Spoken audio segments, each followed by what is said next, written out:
Hello everybody and welcome to Encounter Roleplay. My name is Will, I'm a Warhammer sex icon, and I'm here today to play another game of Warhammer Beneath Dark Boughs, the full cast and crew, as I'm back and I'm ready for some questions to be answered today, I think.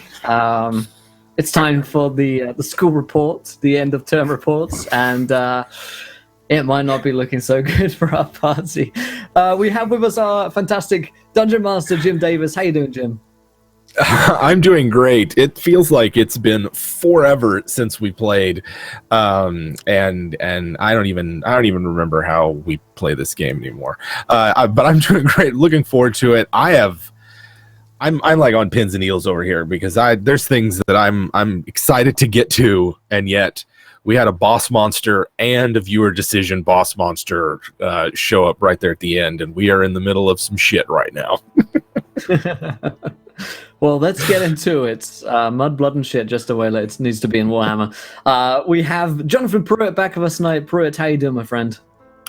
I'm doing amazing, sir. It's time for leg 2 of the 3-leg marathon, and I cannot wait to see what happens tonight. Absolutely nothing that Matthias needs to be worried about. It's just a random walk in the woods, and we'll take care of that and be back to him in no time. Nothing to see here. If you go down to the woods today. Great stuff. We have Charlie with us tonight. Charlie, how you doing? I'm doing good. I'm so excited. I'm so scared. Mostly scared about Matthias coming back and seeing what we did. We found witches, okay, Matthias. We found them. They're here. I bet you did. May have chosen the wrong one, but that's okay. He looks like you. Yeah, I'm super excited to play Yidris and find out what is going on in this fight that we're in the middle of, and continue the battle with heresy and chaos and wild magic and our biggest, baddest boss monster, aka Chat. Absolutely.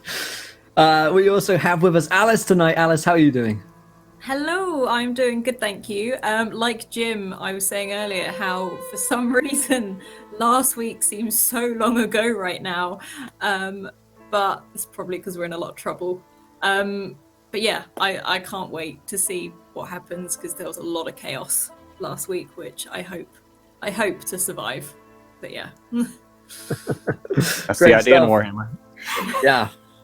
And just to reaffirm the position, because last week there was some errant hosting, what I can only describe as heresy. Last but most least, Gareth, how are you doing?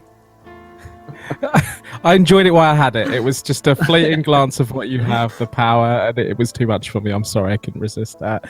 I'm really good. Looking forward to this. I'm a little bit apprehensive. I'm a little bit nervous. It's like someone's looked over your actions. So I'll tell you what it's like. It's like Matthias has gone through my browser history, and I've got to have that chat with him at some point. It's uncomfortable. Yeah, he's incognito. He's mode judging, cannot yeah. Save you from Matthias. Let me tell you that much.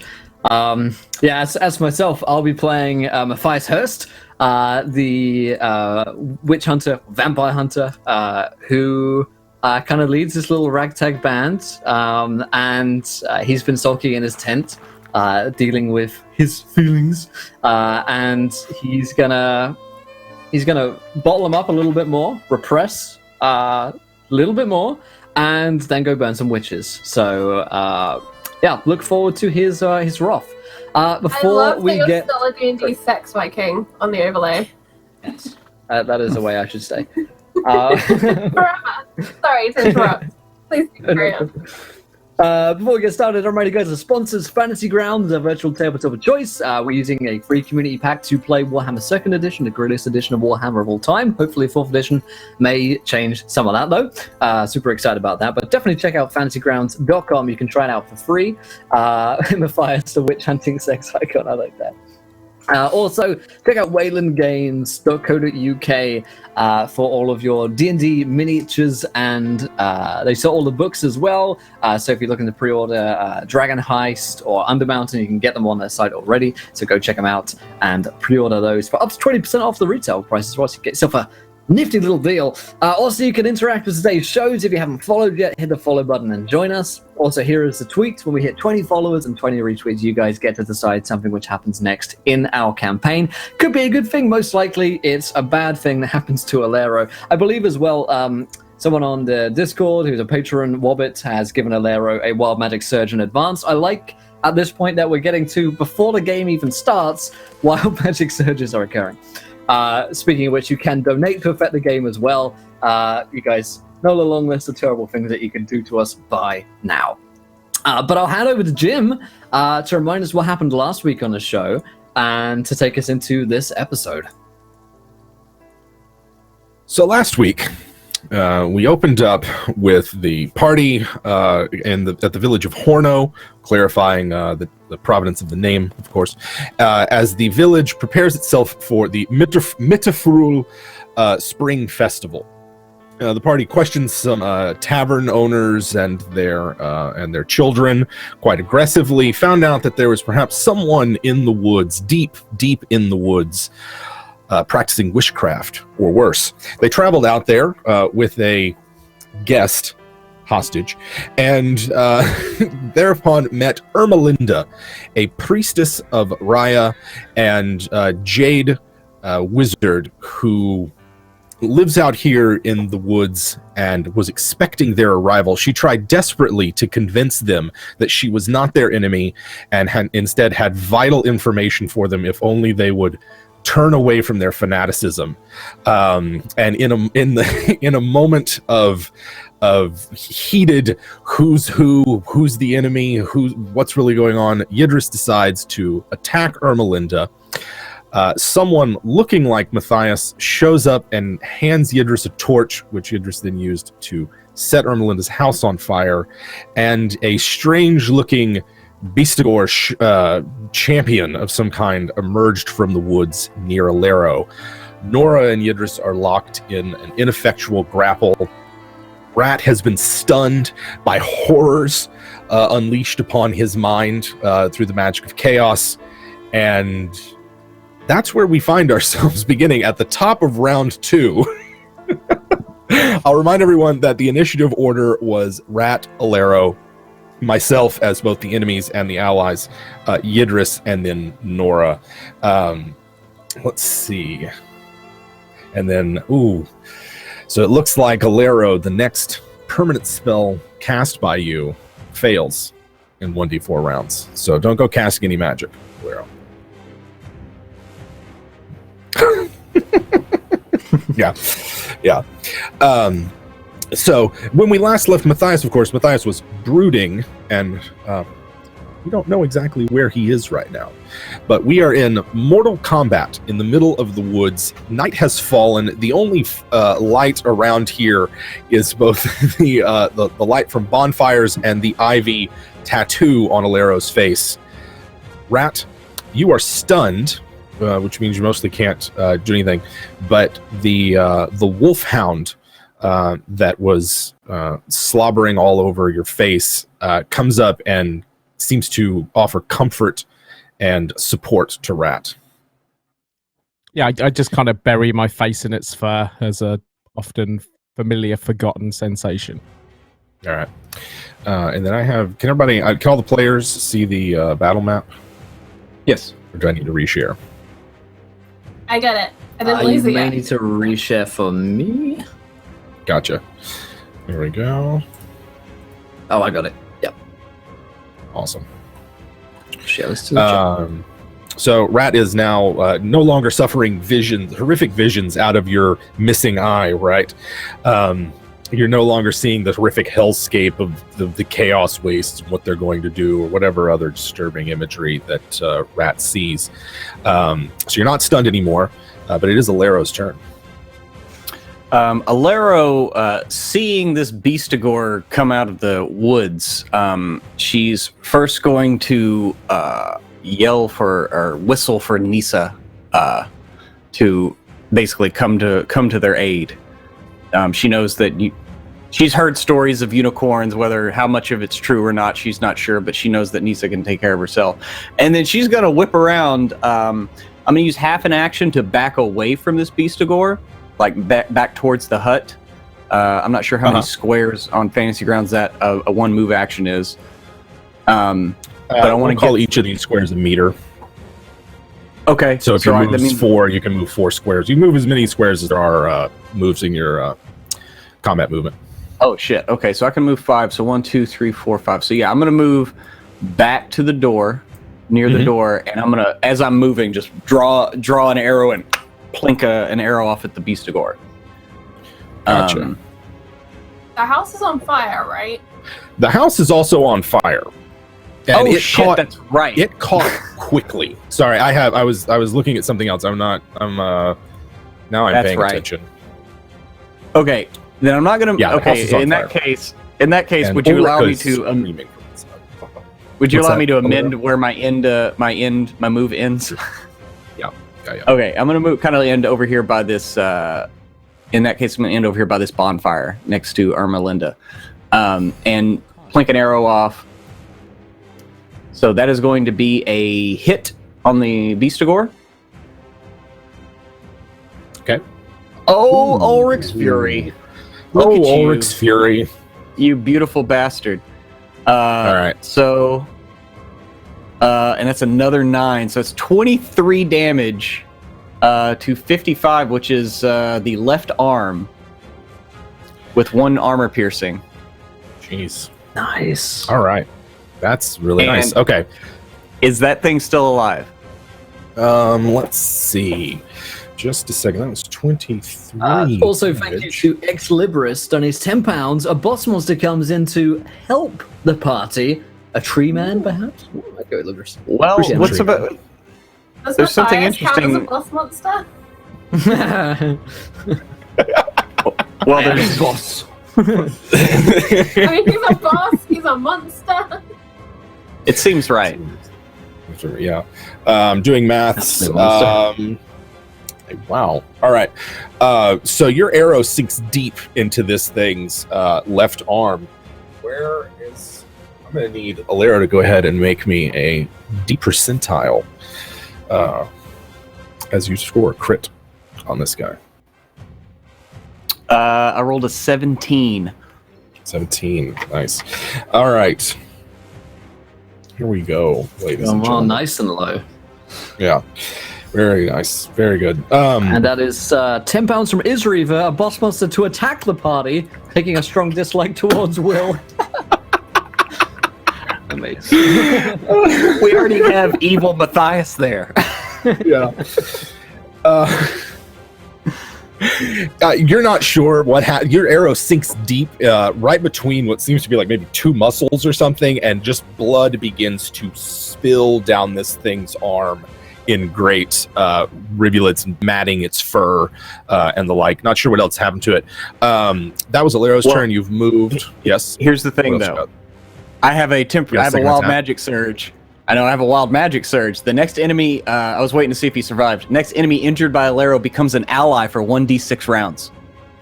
All right. Where's my d6 at? Somebody roll me a d6 real quick. So we have a boss monster. I rolled a 5. Allied monster. 5. Okay. This is not going to look good if Matthias shows up. And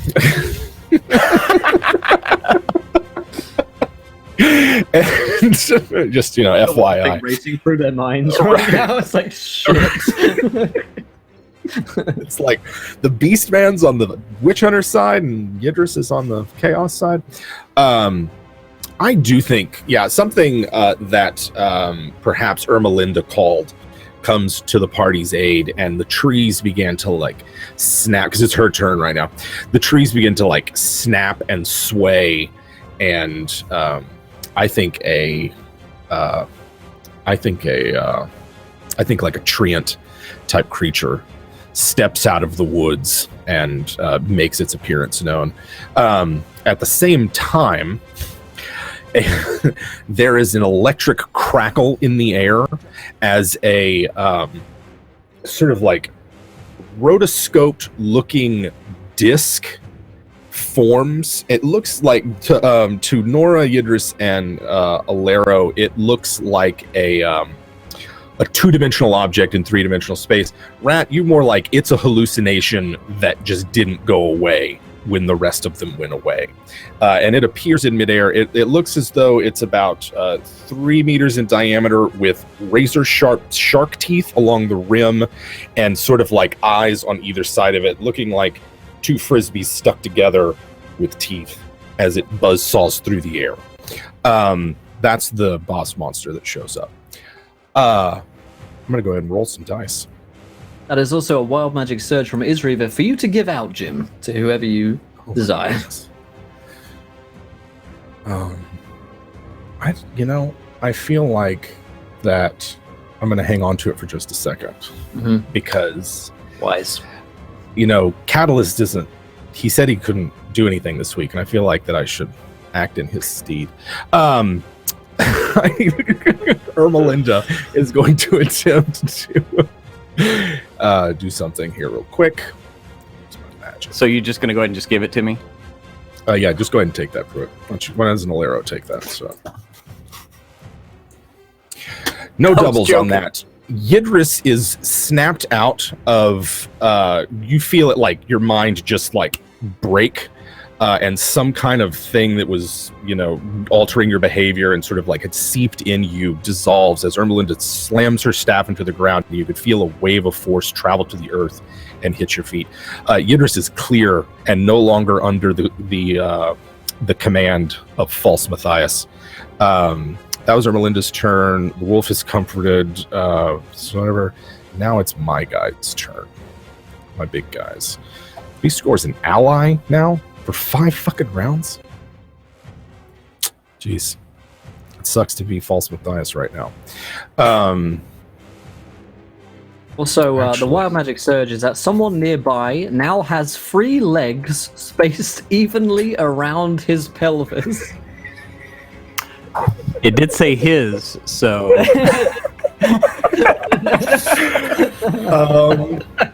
Jim, I wonder how you could get Matthias here quicker. I wonder how he could get here quicker. I think 33% quicker. There is the False Matthias also. There is False Matthias. Who's closest to Alero right now? Ermelinda. Ermelinda and the unicorn. Yeah. Nisa's gonna lose a leg. Is that how this is going? The wolf. The wolf. The wolf is there. Why don't you go ahead and roll me like a D3 real quick, Pruitt, while I find what happened to my NPC real quick. Okay. This could this is amazing. I actually have a question.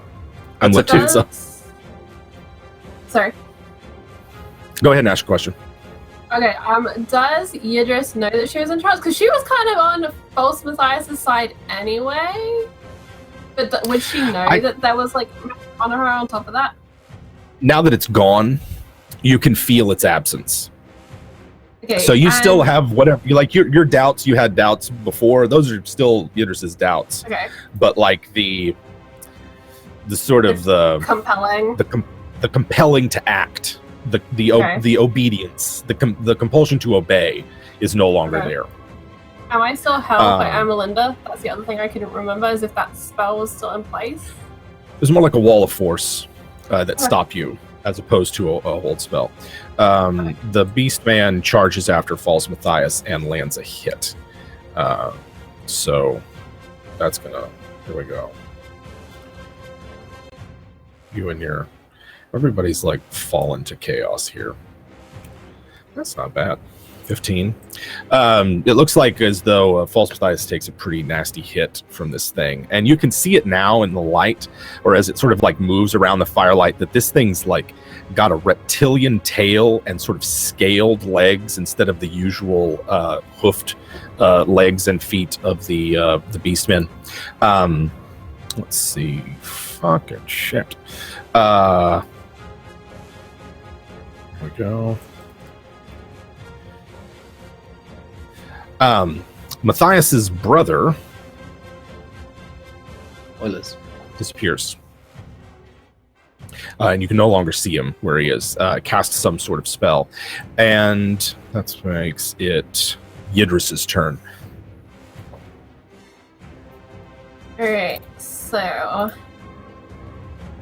I am so confused. Like, Yidris is so confused about what is going on in this moment. There was a beast dude that showed up and was gonna attack Alaro, and now suddenly it's attacking Matthias. And there's walls of force and there's magic, and now Matthias is gone. She is gonna round on the only witch that remains in the clearing. And kind of Saber still out. Like, what is this trickery that you're summoning demons and apparitions in the woods to trap us here? She's just so confused as to what the hell is going on. Ermelinda's like, it's not me. That sorcerer out there. He's the one. Like I told you, you must come inside. Help me put out the fire. You will be protected behind my wards. And as the fire just continues to just like, it's like someone threw gasoline on the house. It's going up very quickly. I think Yidris is just gonna, for this time, just be like paralyzed. She's gonna just not know what to do and how to act in this moment. There's just too much going on, and she doesn't know who to stab. So she doesn't know who to protect. All right. Yeah, it doesn't seem as though there's any enemies at the moment. Well, actually, there's the fleshy buzzsaw frisbee. That's I forgot about that. Very nearby. Fleshy frisbee. Can I hear this? Watch out for that. This, It comes back around. sword shot? Is it like nana as it's like coming by? Whereabouts is it? Sorry. I was looking for a token for. I think I'm going to use this big beast man token again, just so you guys know where it's at. We'll say the big minotaur is this guy, because I don't have that big. It's big. It's rather big. Maybe that's not that's entirely big. I just want everybody to be able to see it. Okay, so as she's paralyzed in this conversation with Ermelinda, she's gonna hear that creature disc thing and just turn around and just fight it, because that seems pretty certain that that's a bad thing. That's at least seems certain. So can I take a swing with my sword? Sure. Oh yeah. It's been so long since we played. That's a bit. I know, right? Oh no, just barely. Okay. So you slash away at it, and you know it doesn't look armored or anything. It's just your blade gets kind of temporarily caught in its teeth before you can wound it. All right. Anything else Yidris does? I could take a second swing, but I think she took so long dealing with Ermelinda, she's only going to really have one. So. Gotcha. All right, it's Nora's turn. You are not, you're no longer trying to grapple Yidris, I guess. Yeah. Everything is telling me to put the house out, but I feel Nora will have, seeing Yidris has stopped acting crazy, will probably turn on this strange bladed creature as well and just attack. With 25. I'm not crazy, you're crazy. You're the one trusting witches. It's you. You're definitely crazy. She has a license. Oh, why can't I? Sorry, it's not let me. Oh, that's great. Awesome. License to kill. Ooh. Since we're just like 9 damage. All right. And let's go 5. And I can attack again as well, I think. Yeah. Go ahead and do that. You and Yidris are both attacking, so that's a +10, but that's still could fail there. It's still out. No. Yeah. So your first attack hits, and this like iridescent dayglow sort of blood sprays out, and it like glitters and it coruscates through a kaleidoscopic array of colors as it arcs through the air and lands at your feet. So you can hurt it at least. That makes it top of the initiative. Rat's turn. Rat is not stunned.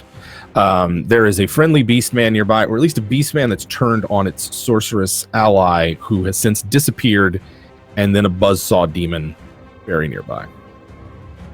How bad is the house looking right now?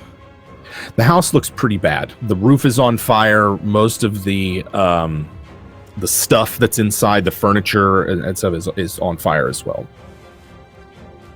Like, for someone that has no formal training in firefighting, does it look like I could actually do anything, or would it be like a drop in the ocean? It'd be like a drop in the ocean at this point. You can hear Ulrika screaming from inside, as she was inside when the thing went up.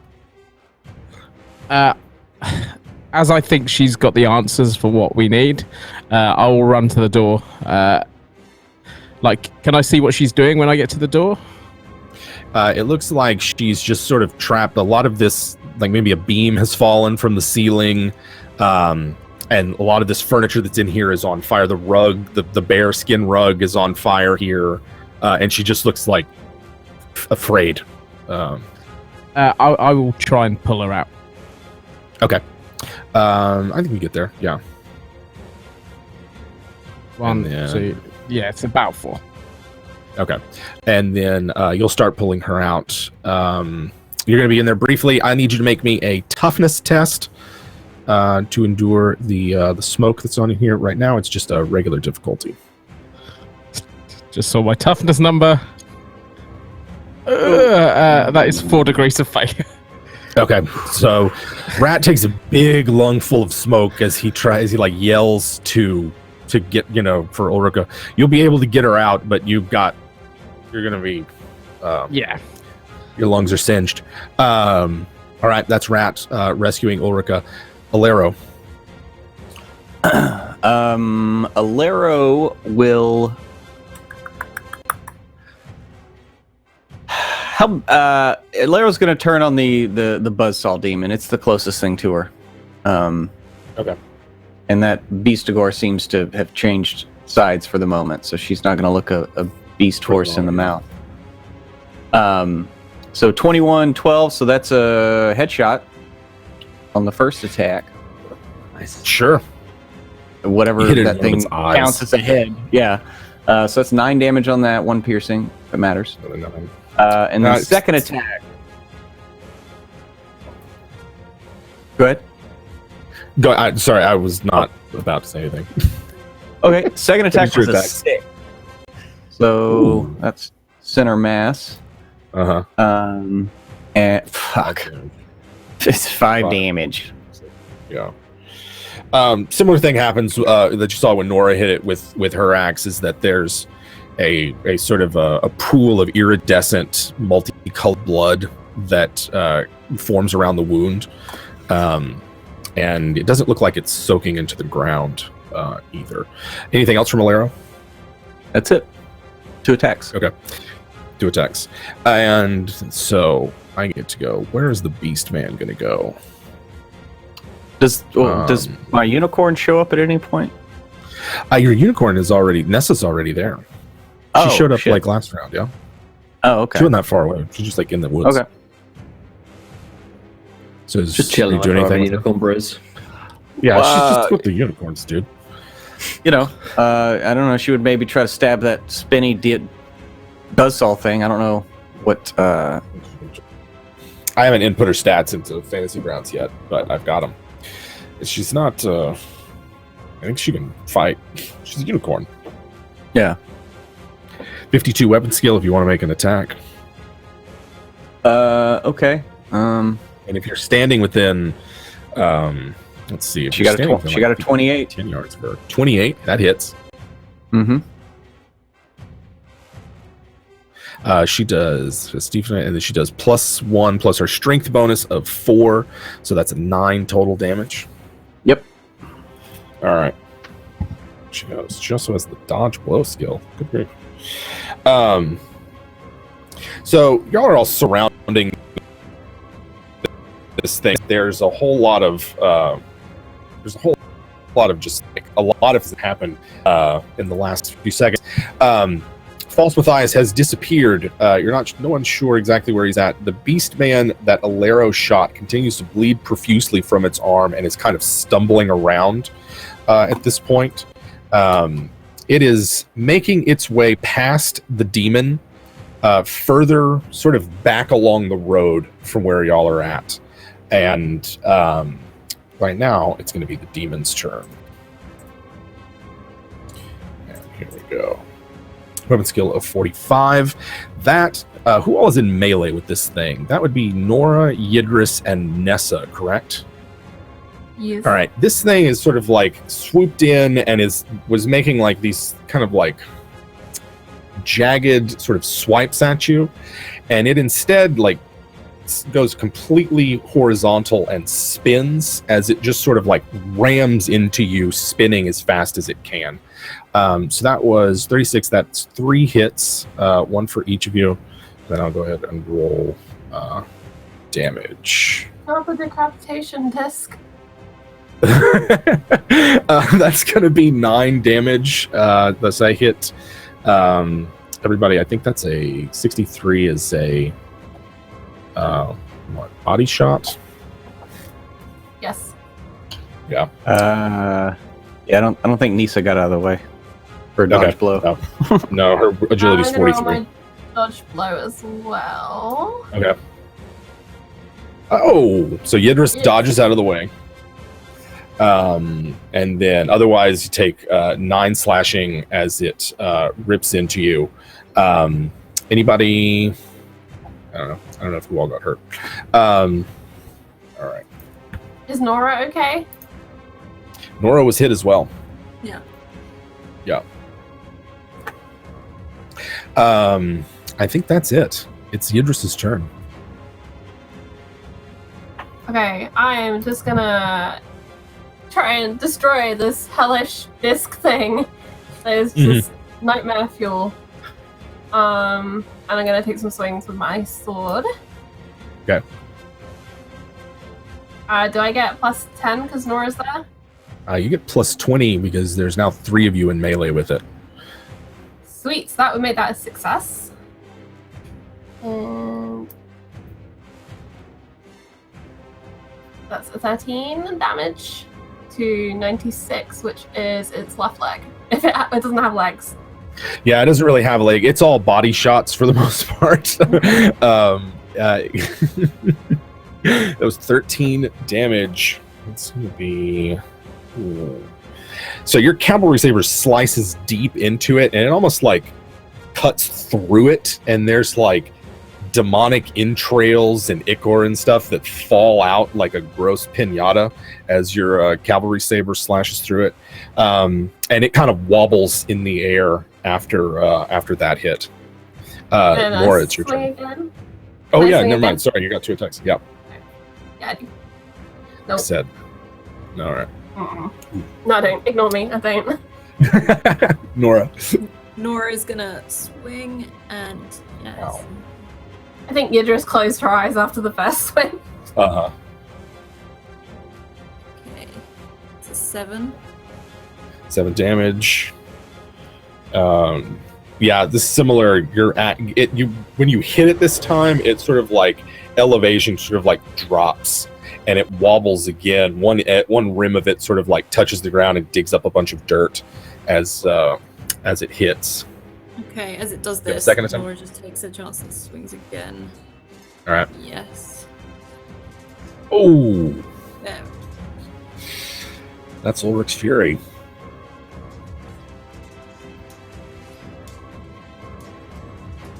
Go ahead and roll that other extra damage. Nora is definitely an Ulrich worshipper. That is crazy. Slay, Like, Nora, slay! every time she's like, yeah, done that again. Right, It's I think next Did I have to Bill. roll for that? Sorry. Just an extra D10. Just an extra D10. It's whatever. 15 plus D10. Someone in my line of business. 20. Yeah, so I don't know. Maybe like Nora takes advantage of this slice that Yidris has taken out of it to just bisect this thing in half, and it just prismatic demon blood, and two halves of it fall to the ground very near you and begin to like not disintegrate but atomize very quickly. Currently, it does not appear as though there are any visible enemies within range. There is some sort of tree creature that is stalking the perimeter of where you're at. The beast man has gone off in the woods, and just the cover of the woods appears. You can't see them, and no one else. You can't really see anyone else around. So it's top of the initiative with Rat's turn, but at the moment, it is just the party plus Ermelinda. So have I dragged her outside now? Yes. I'll move her outside, and I'll kind of shout to him. Where did he go? Where did the one like Matthias go? And I'll just start screaming into the forest. Come back! Don't you fucking run! He disappeared, Matthias. Which way? We've got to find him. Okay. Oh, he disappeared.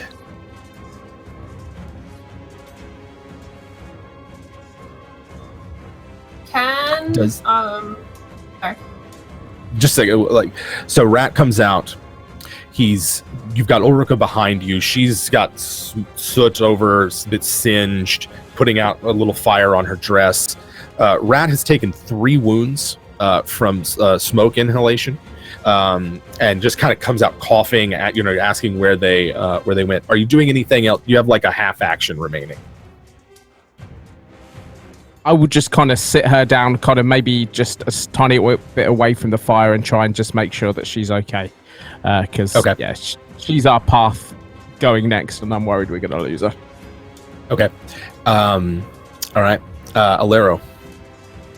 Alero is just going to keep an eye out for any more enemies and say to Ermelinda, "What can we do to save your hut? Is there anything? Do you have a magic? Something?" I could summon something, but we must keep watch along the perimeter. They have not left yet. They are out there still. And Alero's basically going to hold her action to shoot the first enemy she sees. Okay. So you're holding your action to see the first enemy. All right. Ermelinda takes her staff in hand and wait. There's a reason she's on her own land. There's a reason she's on her own land. I forgot. There's a reason why she doesn't leave. She can re-roll a double if she gets one on her magic die. So Ermelinda turns to her house and twists her staff in the ground, kind of like sinking it in, and a geyser of water shoots up from her living room floor, spraying the entire inside of her house and the roof of it with water as it just erupts from it. That is her action right now. And there is the sound of some kind of fighting or something going on in the woods, sort of immediately to kind of like your southwest. You can hear something going on, but the light of the fire doesn't penetrate that deep into the woods. It's Yidris's turn.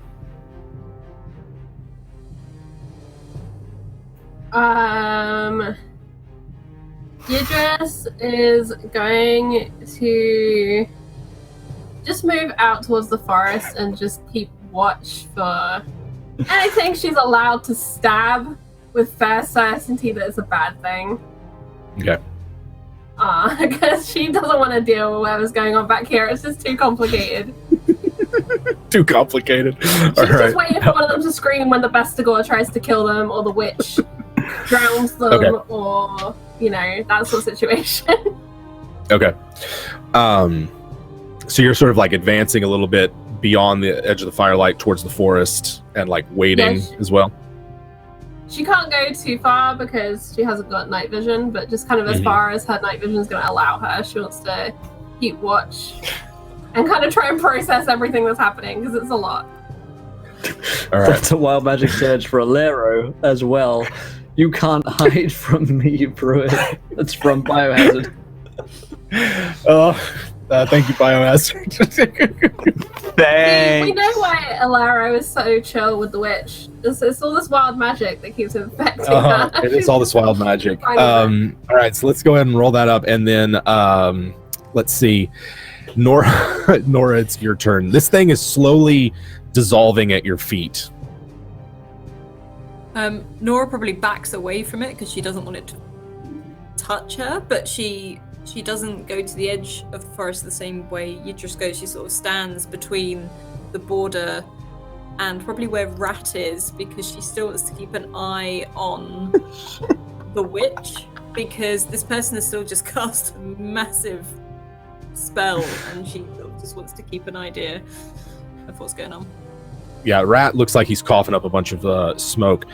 This thing that Nora has just cut in half dissolves and sort of like sinks into the ground, and there is a bit of a rumble as the soft earth of the topsoil shakes loose, and it shoots out and sort of up into the trees and does an arcing loop, like buzzing off a bunch of like tree branches and the like that fall down amongst you as it reapproaches to attack the party.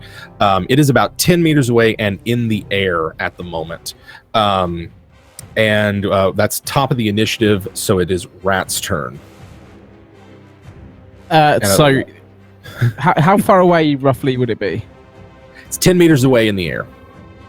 Rat will kind of turn down from looking at this woman, reach into his kind of tunic, and he'll pull out his pistol, which he's not fired yet. So he hovers, holds his hand, and he pulls the trigger. Okay. Pulls the trigger. Bang. Nice. 28. 28. That's a hit. Yep, that's fine. And it does 8 points. I don't know what pistol does. Sorry, I didn't. Will, can you give me it's impact. So you roll 2, take the best one. Cool. 8 points of damage. So actually, when I pull the trigger, it's like, because this is my magic weapon, Jim has been very kind to say it could be on the pistol. I imagine it's got like a real bright spark of light. You know, like when you see a strobe light and you get kind of that impression of everything that was there a second ago. It's like it's the divine light of Sigmar coming out of this gun. It's a rave gun? Yeah, it's a rave gun. Literally, all that's left in your ears is this ringing sound of dubstep. I love Sigma, man. Bow. Yeah.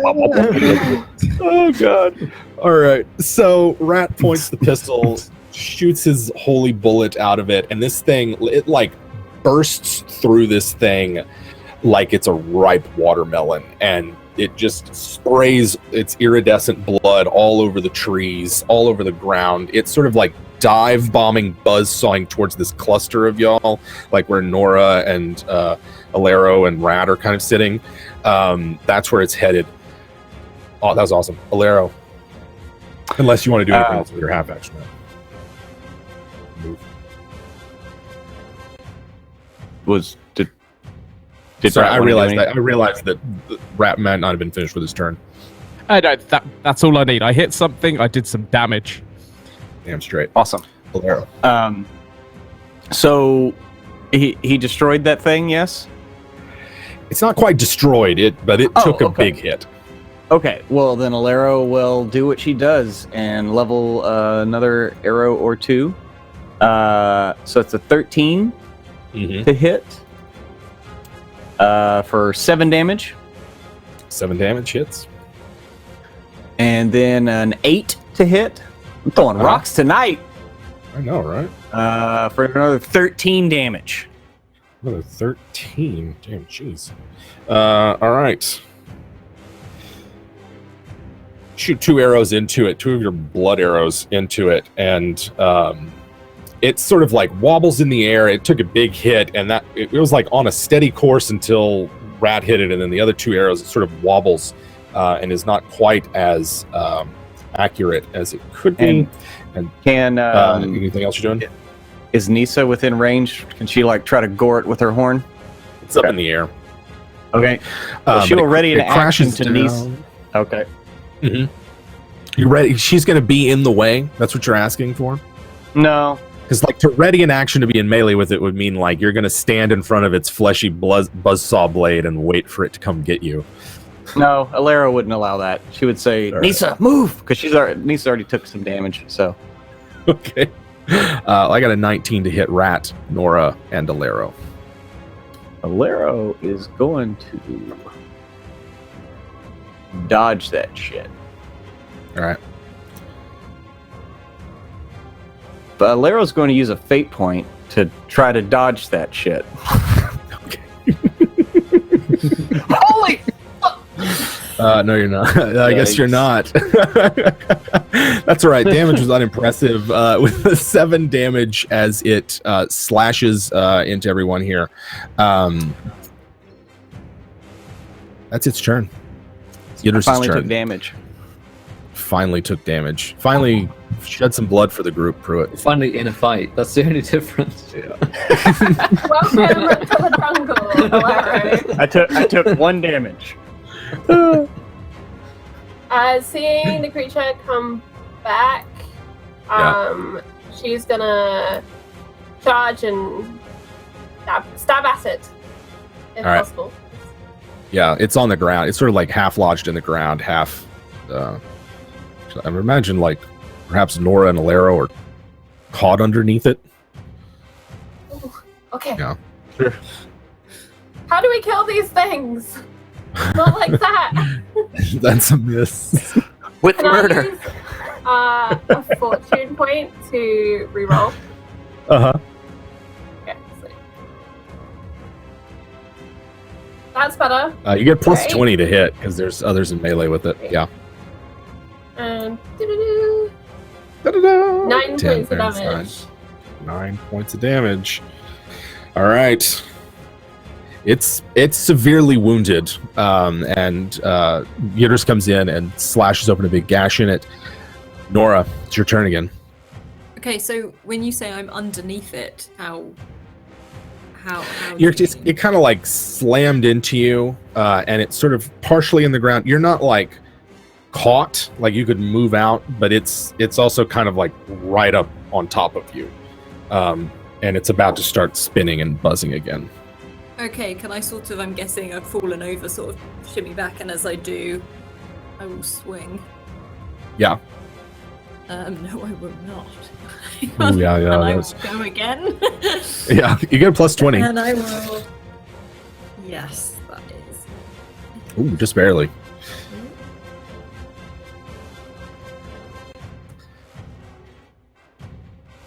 Seven. All right.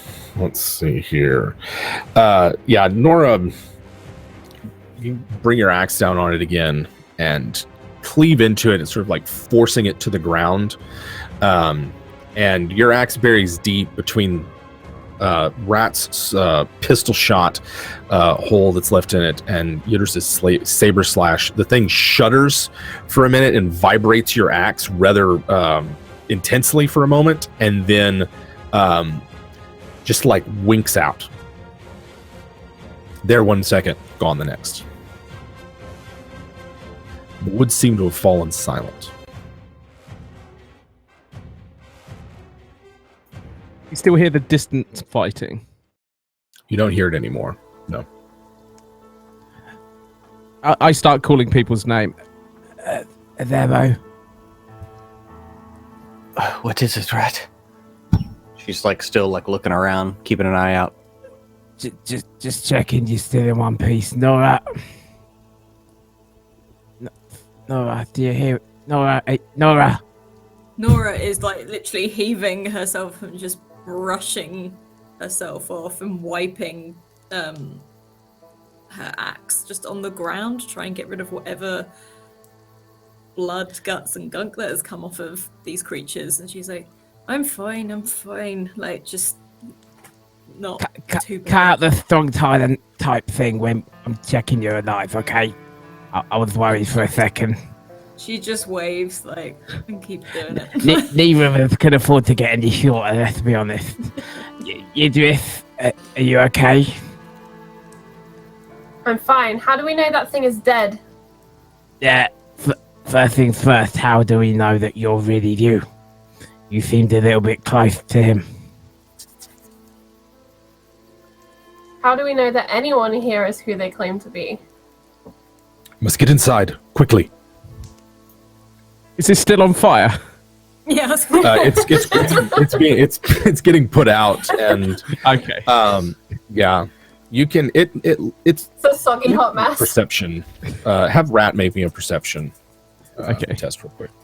I mean, because smoldering. she might be a bad witch. She's just trying to get us to walk into Come it. on, get on the fire. What could go I mean- wrong? Just saying, she had ample opportunity to murder us at any time. 26. 2 degrees of success. You you can see portions of it regrowing itself. Like the wood mending and re-knitting together. Okay, you thought they were all gone? No, they are not all gone. But they are out there still. We dealt them Okay. Sorry, go ahead. we dealt them a severe enough blow that they have left us, but they are still there. Listen, Perhaps we should do as the lady says. I give her a whisper. just keep an eye on Idris. She seemed glamoured by him. She seemed under his power. I'm worried. And then I'll walk in the house. Okay. Yeah, it's you know, Nora's following. The geyser has disappeared, so the ground is like all mud and soot and the like. It's but you still feel that sense of like hominess and just sort of warm fuzzies that Rat felt before all this began. That feeling persists despite the destruction of the hut. Who else next? Alero, Yidris. Both of you are still outside. Yeah, Alero wants to go in, but she wants to check Nisa first because she took a pretty vicious hit. Mm-hmm. Just want to check to I make sure would she's okay. offer to go and, like, I'd kind of hover, ready to kind of help with healing medical knowledge if I can. Yeah, it looks like both Ulrika and Rat inhaled some smoke while they were in there. And, of course, I think everybody's kind of cut up, scraped up. Are you still outside, or are you going to go inside? Oh, I'll be hovering over by Nisa and Alero for now. Okay. Nisa is wounded, but the wound looks clean, and she doesn't seem overly concerned with it. Like, she's not worrying at it or anything like that.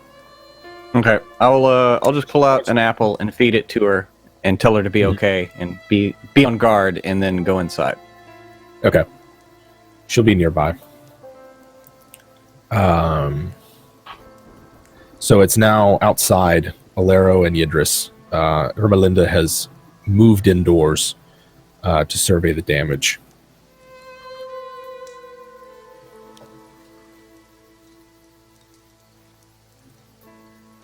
After you, Alero.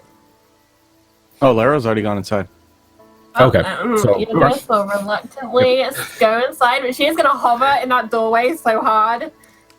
Like, Are you the door will be keeping closed, like and eye out or she'll be something? Yeah, she'll be like keeping an eye out and keeping an eye in. She's just like really just unsettled and just not sure what to believe about anyone anymore. There's like a glassless window, just like an opening with like a leather cover on it. That's right next to the door, so it's like you can still see from outside. It's what you, I think, threw your knife through last time. But Ermelinda urges everyone inside, and it's some time before the mess is cleaned up. But we are safest here. Cannot, and she nods at Yidris. Cannot protect you if you do not accept my aid.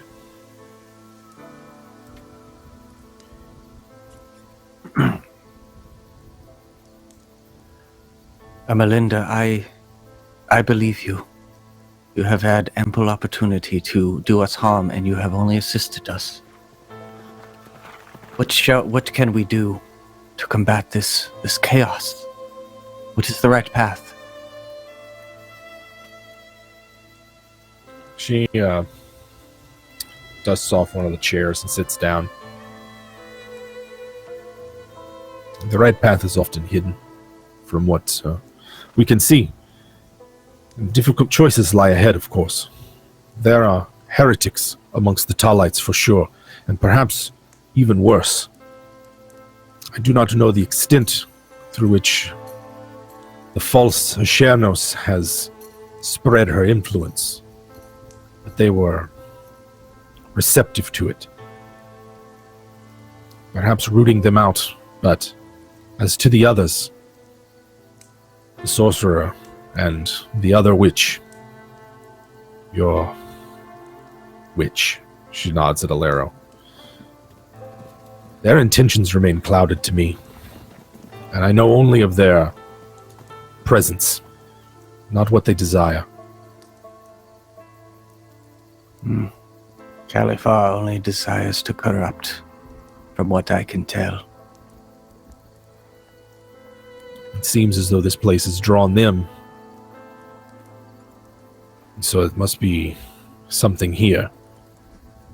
And she kind of sits back in her chair and seems just exhausted at the moment. Who is that outside? The one that looked like him. The enemy can take many forms, Rat.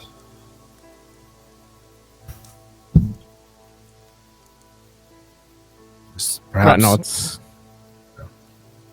Speaking of which, I think at this point there's a doom doom doom on the door. Open up in the name of the Emperor. Oh boy. Distrust. Alera will hop up and go over to the door, recognizing the voice, and she will open up the door. Okay. Well met. Alero, make sure it's him.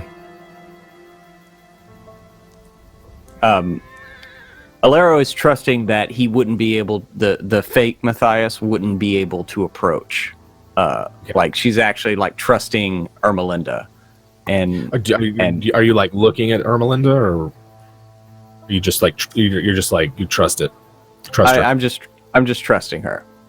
Okay. And she and Alero will just open the door, just crack it open, and look out at Matthias. Matthias, what does he look like? Matthias. He looks like he looks pissed. Yeah, sort of just about bridled wrath in his eyes as he stares at Alero. Alero, what are you doing here? Matthias, we came to seek counsel to see what to make of this supposed witch. She claims to have been trained through the Jade School and to be licensed. I push past Alero, past the door, and into the room to see this witch. And Rat will jump up between them. He'll stand in Matthias's path, so like not blocking his way, but kind of just in front of her, so he can't immediately like do anything bad. Gotcha. I like the idea that Rat would stop Matthias. It's more I'm just trying to block his aim. The pair of them. All right, so your Rat leaps between the two of them. Yes. What's everybody else doing as Matthias sort of stalks over to where Ermelinda's sitting? She's just looking at you, Matthias. She's not in a threatening way. She's just sort of like as if she's expected you to be here. So what are Nora and Yidris doing? After you, Nora, Yidris is trying to work out what she's saying. Nora is not necessarily wanting to stand in between anyone because sort of things what will happen, but she will move closer to the situation just in case, just to pull anyone off of anyone again. More looking towards Rat and Matthias since last time. So I'm curious what I think- Matthias does. Or sorry. I think Yidris is Go ahead. looking real close at Matthias, like real close. Okay.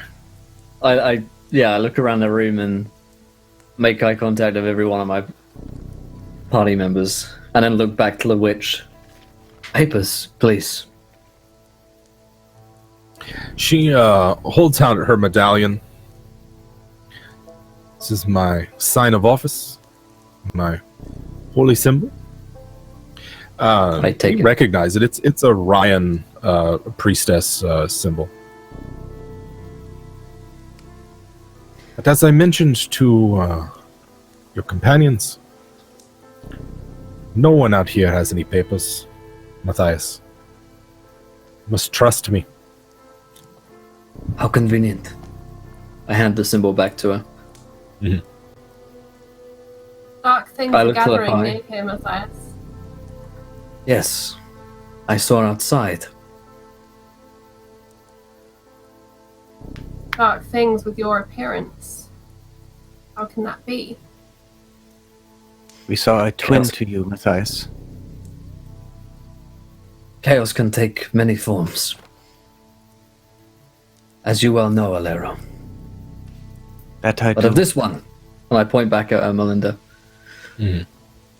What have you seen of her? I have seen her assist us fight off chaos. I have seen her give us more information in the last 20 minutes than we have learned in our entire time in this cursed land. I have seen her Jesus. accept us into her home and trust that we would not attack her. And then she kind of looks over at Idris, even though some did. I have seen that she knows more and is more powerful than any other that we have seen here. And she appears to be an ally, which is something we are in short supply of. She could have Thinks killed us about all. Thinks about it for a long moment. Very well. All we want is to know of the free. If you can give me their names, their location, then I will see to leaving you in peace here. If you do not help us, I will see that... Well, I think you know what I'll try and do. I think I know what you would try and do. She slowly stands up, and over on the table, there's like a copper bowl that she fills with water. And if you will permit me, I know that some witch hunters do not even like to be in the presence of magic when it is practiced. This may take some time.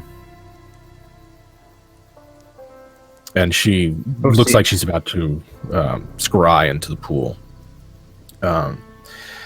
And she peers into it for a long while. She can talk while she's doing it, but she's obviously distracted if you try to talk to her. But it's going to take her a while to finish her scry. Very well. I would speak with each and every one of you individually. And looks towards Nora. You first. And stalks outside. Nods Okay. And follows him. All right. She calls a warning as Melinda calls a warning as you step outside. Do stay within the light of the fires. Again, They Nora will just protect waves you. this off and keeps going out the door. All right. Turn to Nora, and we're outside and out of earshot. Describe to me the events of the past few hours. Well, to be fair, we thought it was you at first. I don't know what it was, but it definitely looked a lot like you. It fooled Yidris for sure. And What did it do? What did it say? it did not say much, but Yidris seemed bewitched by it. We lost her for a moment, and a fight broke out amongst us, something that should never have happened, almost like a drop about how we should stay together and maybe not fight each other. Right over the head. And yeah. And said, just, I'm confused. Things happened that I cannot necessarily explain. But what I can be sure of is that there's something out there that looks like you, but there is no good in it. And we need to stop, and we need to kill it.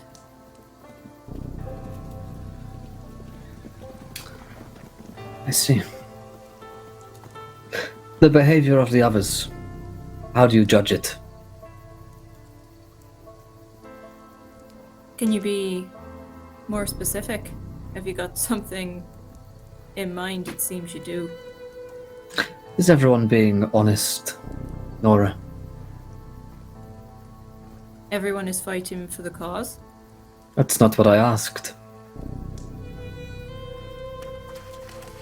Yidris was bewitched by this other man that looked like you. And we fought. Apart from that, everyone else tried to destroy this creature. I do not see any problem with any member of the group. Good. Send for Alero. She just sort of nods and opens the door rather loudly to the house, not thinking, sort of just throws it open. She's like, Alero, you're up next. And she goes and just sits herself down on the chair. Lara will let her head kind of sink just a little bit and then stand up and walk outside, sling her bow over her shoulder. Yes, Matthias? Describe to me the events of the past hour. Well, we were investigating this house just to see what we could learn. Rat and I, we snuck up like the wind. We were ghosts, not a sound. Yet she knew we were here. She invited us in from the light of her fire, claiming it would be safe. Yidris was apprehensive, suspicious, as she is. Ermelinda was insistent that we come in the safety of the home behind her wards, because she told us that there was darkness, chaos, walking the woods. It approached, and it carried your face. It spoke with your voice, though its face was whole. Yidris was,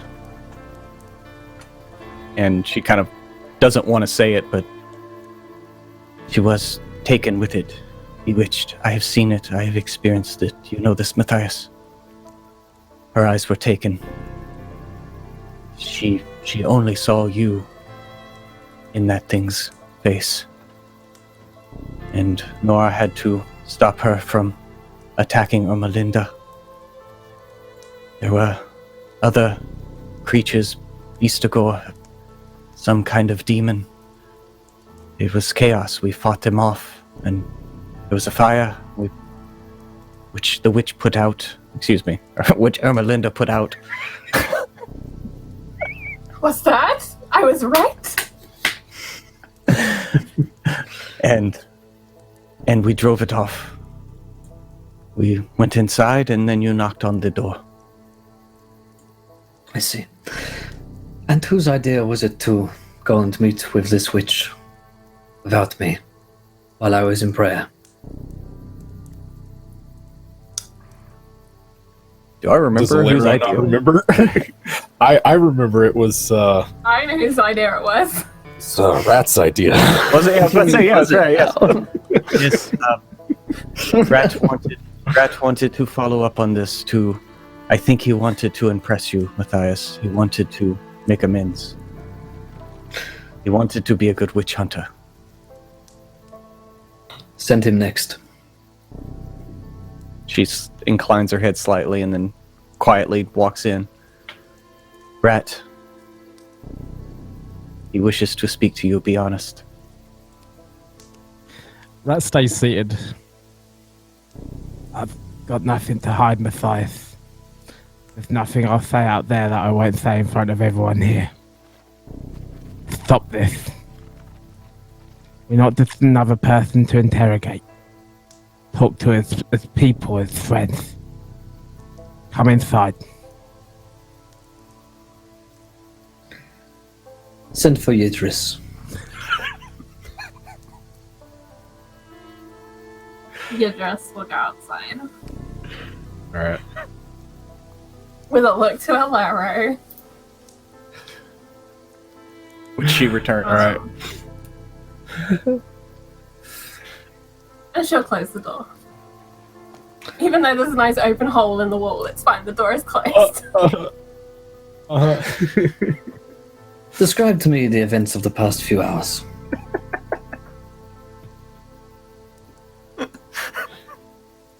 We were investigating in Horno. There is a great deal of activity there for some festival, and Brat and Nora were performing some sort of interrogation when they came across the girl Ulrika, who claimed to know the way to this house. And we decided to follow the lead. I honestly thought it was a fool's errand at the time, and when we arrived, she knew we were coming, and she knew our names and far too much detail. She freely talked of things that she shouldn't know and practiced magics that should not be practiced so freely in a region so blighted with chaos. She slowly persuaded the others inside. But where's a cheap Matthias? And I needed to see by her actions her intentions. When I threw a dagger towards her, she disappeared into the floor of the hut and reappeared before me. Strange magics began. And then from the woods behind me, I believed it was you approaching. Wild magic has changed all of us here. And I followed your orders to burn the house and strike down the witch. Which I still believe would be the course of action. This place clearly holds power for this woman. And then stranger things happened as another Bistigor emerged from the woods, and at first it seemed to want to attack, and then it seemed to assist, and more demons summoned, more strange creatures of chaos emerged. It was not clear whose side anyone was on. Then, as everything vanished into the night, once more, we were summoned within the walls of the house. A house that was surely set to burn down, but apparently Melinda has enough power to stop even that. And now you see her scrying. She certainly has information, and useful. And certainly a great deal of power. The thing that looked like me. What did it say?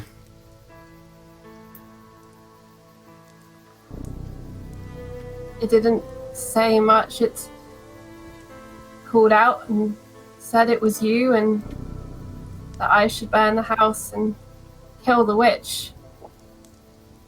It was annoyed that we had even entertained conversation with this woman.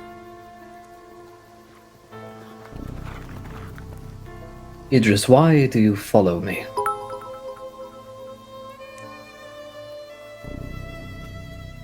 I was hired to work with you. And in all you've seen, you have never been wrong when you have told us fight chaos. To take what action is needed to be certain of stopping its progress.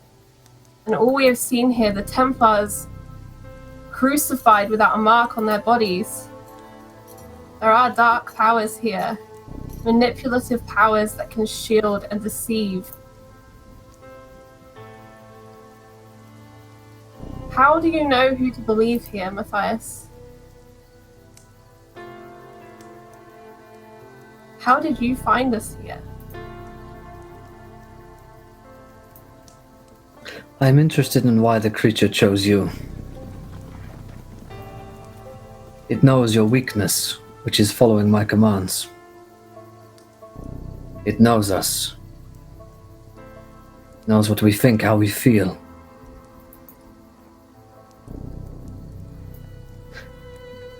You must steel yourself. I So feel does the like woman. you... Right. The woman inside the hut knows more than she should too. We are all too easily watched here. It is my fear that you care too much, Idris. Do you not care, Matthias? You turn a blind eye to every wild magic that surges around Alero. To every creature and darkness that is drawn to us. We write it off is as the not what- nature of this place. But we That is will not all what I turn speak blind of. eyes here. I think you care too much about me, and that is why it enchanted you. And Rat, well, that is another matter. He turns and walks back inside.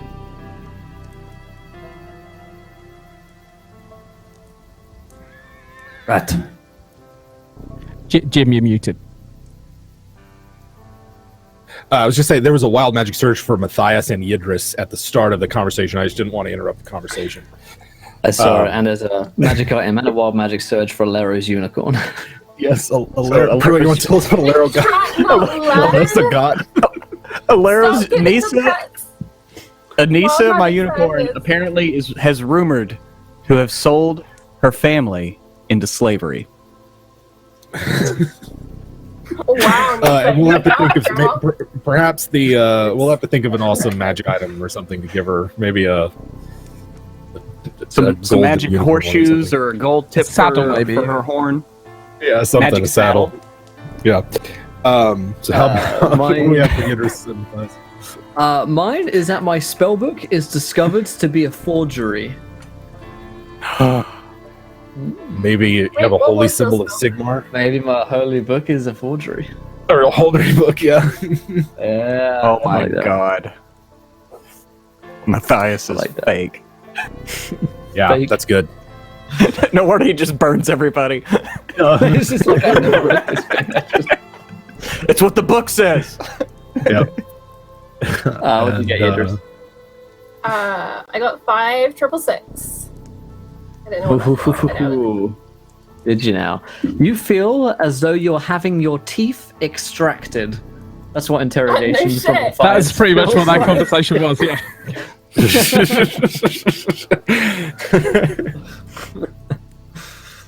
All right.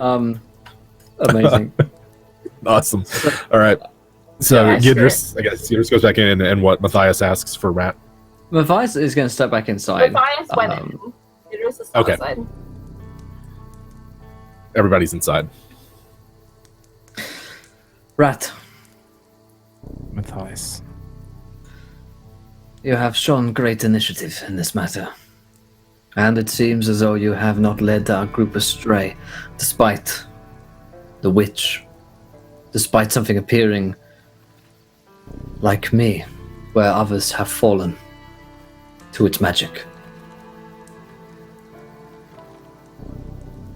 Do you know how I knew it wasn't you, Matthias?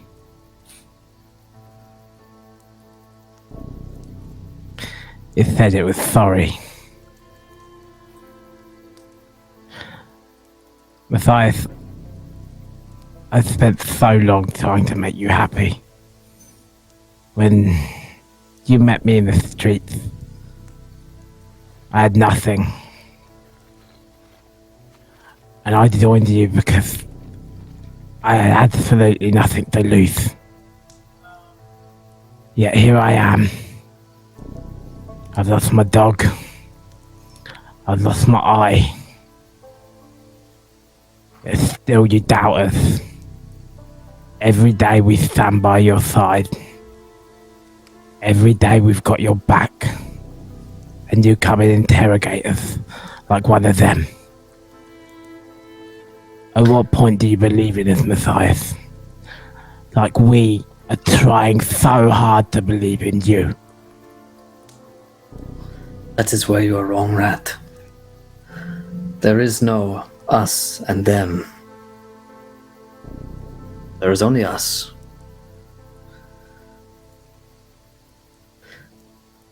We are all susceptible to chaos. And because you travel with me does not make you exempt from this. If anything, it exposes you to it.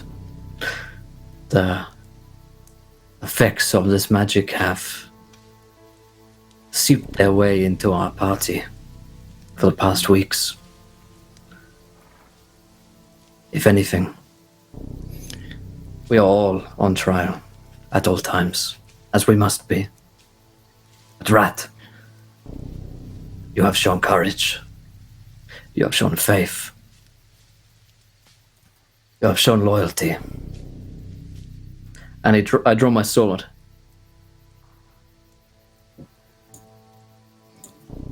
And that Rat is just why. closes his eye. He's not sure what's going to happen right now. He just closes his eye.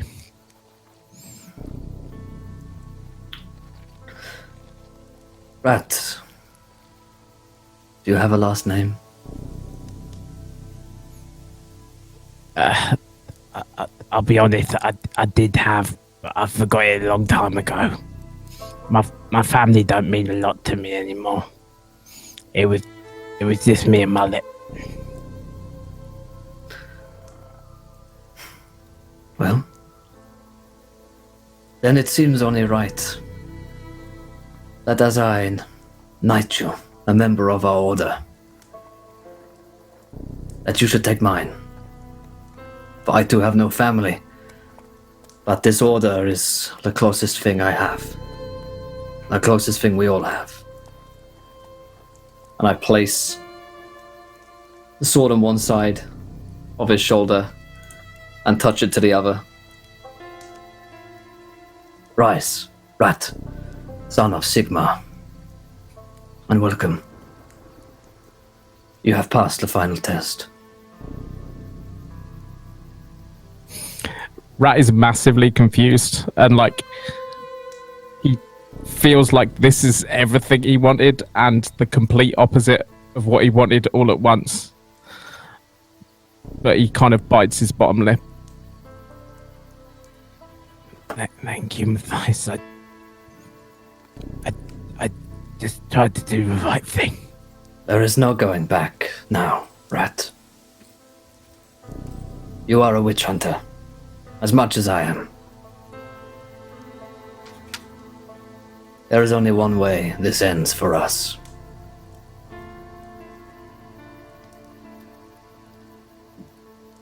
For Sigma. For Sigma. As for the rest of you,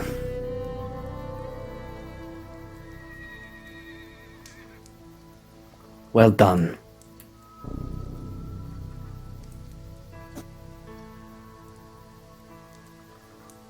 And I turn back to the witch. Yeah. She looks up from her bowl. Ulrika, you hear a quiet sob from Ulrika. She thought she was going to be questioned too. As she's in the corner. Oh, Ermelinda. Ermelinda looks up at Matthias, though. I will tell you. I told your compatriots earlier. One of your enemies is a mutant born to one of my sisterhood.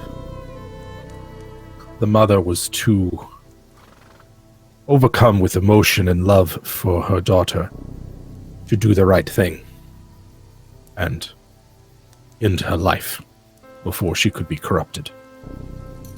But the mutant child escaped the flames and took shelter at Altfort camp.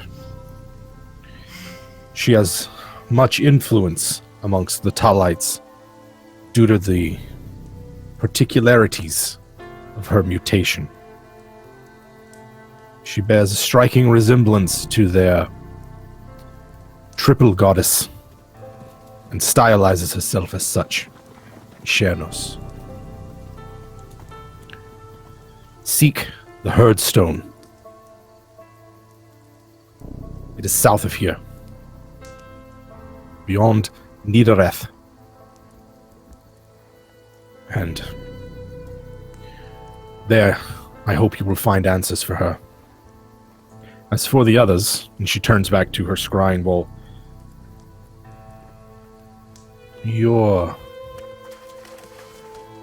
she looks in Matthias's face. The one who bore your face.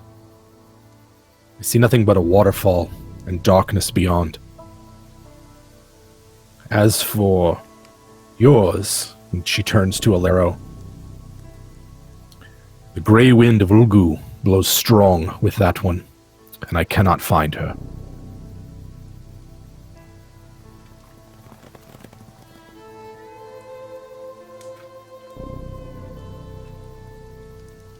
And she kind of...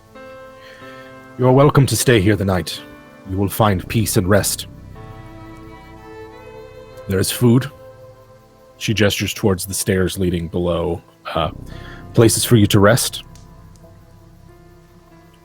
Take shelter underneath my roof. And find some comfort in trust between compatriots and allies.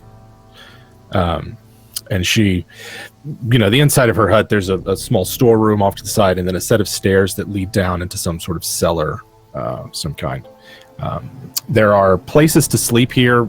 The mud is drying rather quickly, and the fire damage to the roof, while not completely restored, has started to mend itself. And like I said, everyone here has just a small, soft sense of peace and comfort with them.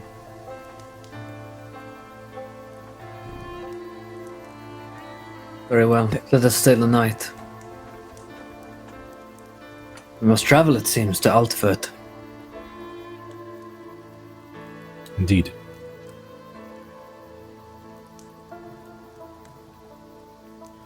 As I kind of walk by, I just kind of touch her on the hand and just kind of give a little thank you nod. I turn to Ulrika, because I don't think I've spoken to her yet. Not yet. Is this the one you've spoken of? Ulrika? Yes. Yeah. Yes. And she's like a terrified 15-year-old barmaid. And your hand in all of this?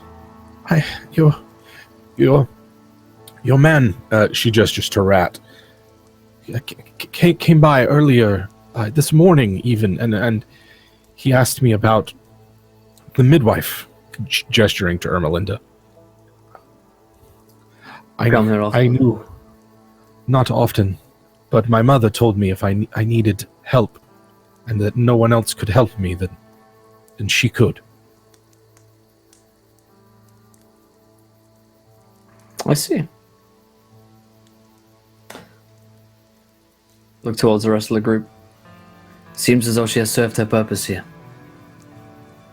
It's too dangerous for her to leave until morning, Matthias. You've seen those woods.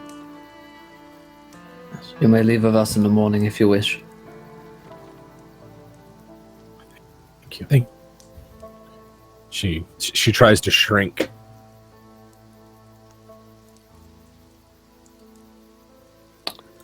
I go down to the basement area and find like a place to put my stuff down. There are office is enough pallets for everybody. What's that? My office is open if anyone wants to speak. There are pallets for everyone. Just, straw stuffed pallets on the ground. It's cozy down in the cellar. It's sort of shorn up by timber beams and well furnished. Still has an earth floor, and the walls are earth as well. So sort of like little tips of tree roots poke in through the place. There's rabbit stew, fresh made, as well as fresh made bread that you're welcome to. There's enough of it to go around, as well as 4 seconds. Ermelinda mostly keeps to herself and putters around. Anyone wanting to chat with her or just talk, she's more than willing to. Ulrika quickly passes out from shock, and Alero would want to, maybe when Matthias goes downstairs, she would go over to Ermelinda and just present the bow that she found and just ask, like, can you please, do you have any magic to look upon this and know, is this tainted by chaos? Should I continue to use it? She looks at it. The runes are old druidic, perhaps even from Albion, but I would not concern yourself. There is no taint of chaos on it. And she just kind of looks at her fingers that are wrapped up now, and, as she's staunched the bleeding, it just exacts a toll, I guess. Old magic often does. Thank you for opening your home and sharing your food. Blessings. She accepts your gratitude with a warm smile and a pleasant company. How does everybody pass the night here in Ermelinda's hut? I think Nora, first of all, she sort of goes over to Rat. Doesn't say anything, but sort of gives him a pat on the shoulder and a bit of a smile after seeing the conversation between him and Matthias, and then quickly gets distracted by the rabbit stew and just sort of goes and scoops a load of that and props herself up in a corner. And she'll probably sleep there, to be honest, if she's knackered. Yeah. How about everyone else? Rat will take a tiny bit of time to go and speak to Yidris. Okay. We've learned some things that probably should be kept quiet. I understand. I think I understand what you did. So, no worries about anything from me. He kind of actually just gives her a little smile. I don't think it matters too much anymore, Rat. I kind of point to my massive black eye and go, I think it matters a little bit. Yes. Yeah. It could have, just understand, it could have been any one of us that fell for that trick. It doesn't say anything about you, and no one has any hard feelings. I'm sorry I doubted you. It was just, there was a lot going on. I know it's you in there. And he kind of gives you a rough hug. Just don't feel bad, okay?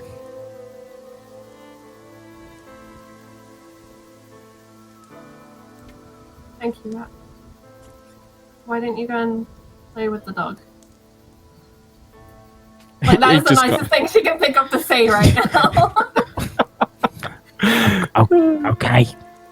And I'll kind of start play fighting with this massive dog. And the dog's huge. And since Alera's still upstairs, she might have overheard the last part of that conversation. And as Rat walks away, she'll walk up and lightly place a hand on Yidris's shoulder and just say, Yidris, when it comes to being beguiled by evil magics, trust me, it can be worse. You fought it off. No one was harmed. And then she'll just kind of walk off to look out the window and keep watch. It's my window. Cool. Get your own window. There's like 3 windows. I'll walk off to another window. Yeah, Yidris is literally like not moving any further into this house than she absolutely has to. And she's also not touching any food because wild magic says she can't, and also she's not very hungry. Right. Although also she is very hungry because she hasn't eaten in a while. Right. Did you not take any wounds in the fight? Nope. Oh, okay. So Yidris is hungry but unable to eat. And then how about Matthias? Brews to himself. Thinking on the brother. Not thinking about how he sows distrust in all of his party members and hurts their feelings. I think he'll probably keep quietly to himself. He said everything he wants to the party. Okay. The night passes peacefully, and you all sleep, uninterrupted, deep sleep, awakening, refreshed, and invigorated. A night spent underneath Ermelinda's roof is the equivalent of 3 weeks rest.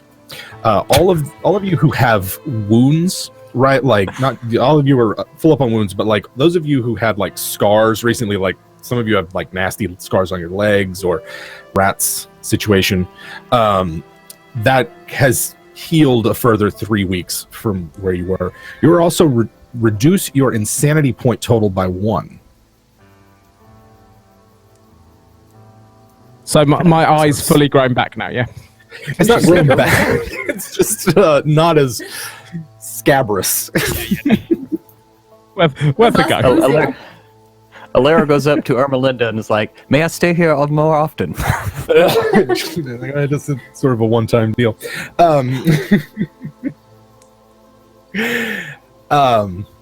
So you awaken refreshed and invigorated in the morning, and the hut appears none the worse for wear. Now, the furniture and the like in it is still covered in soot and debris and the like, but the structure of the hut remains intact.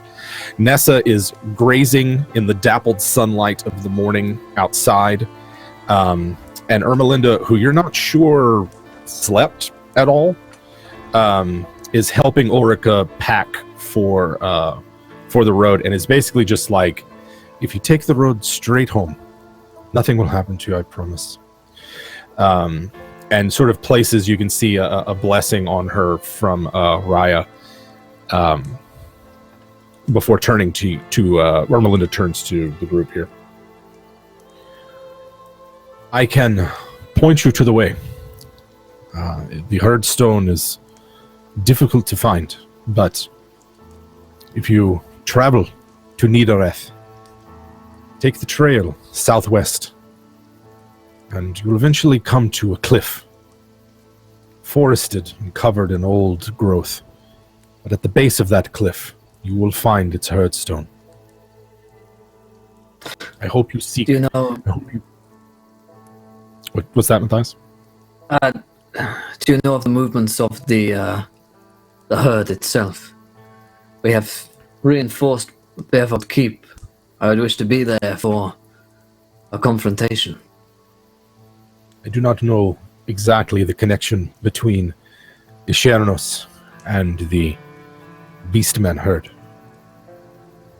I know that she has some influence with them as well, but where they reside, where they move is clouded from me right now. And we'll have to hope that if it comes to a fight while we're not there, that the Markgraf can hold them back. We will hit Alfred. Oh, Niederrath. I forgot which one.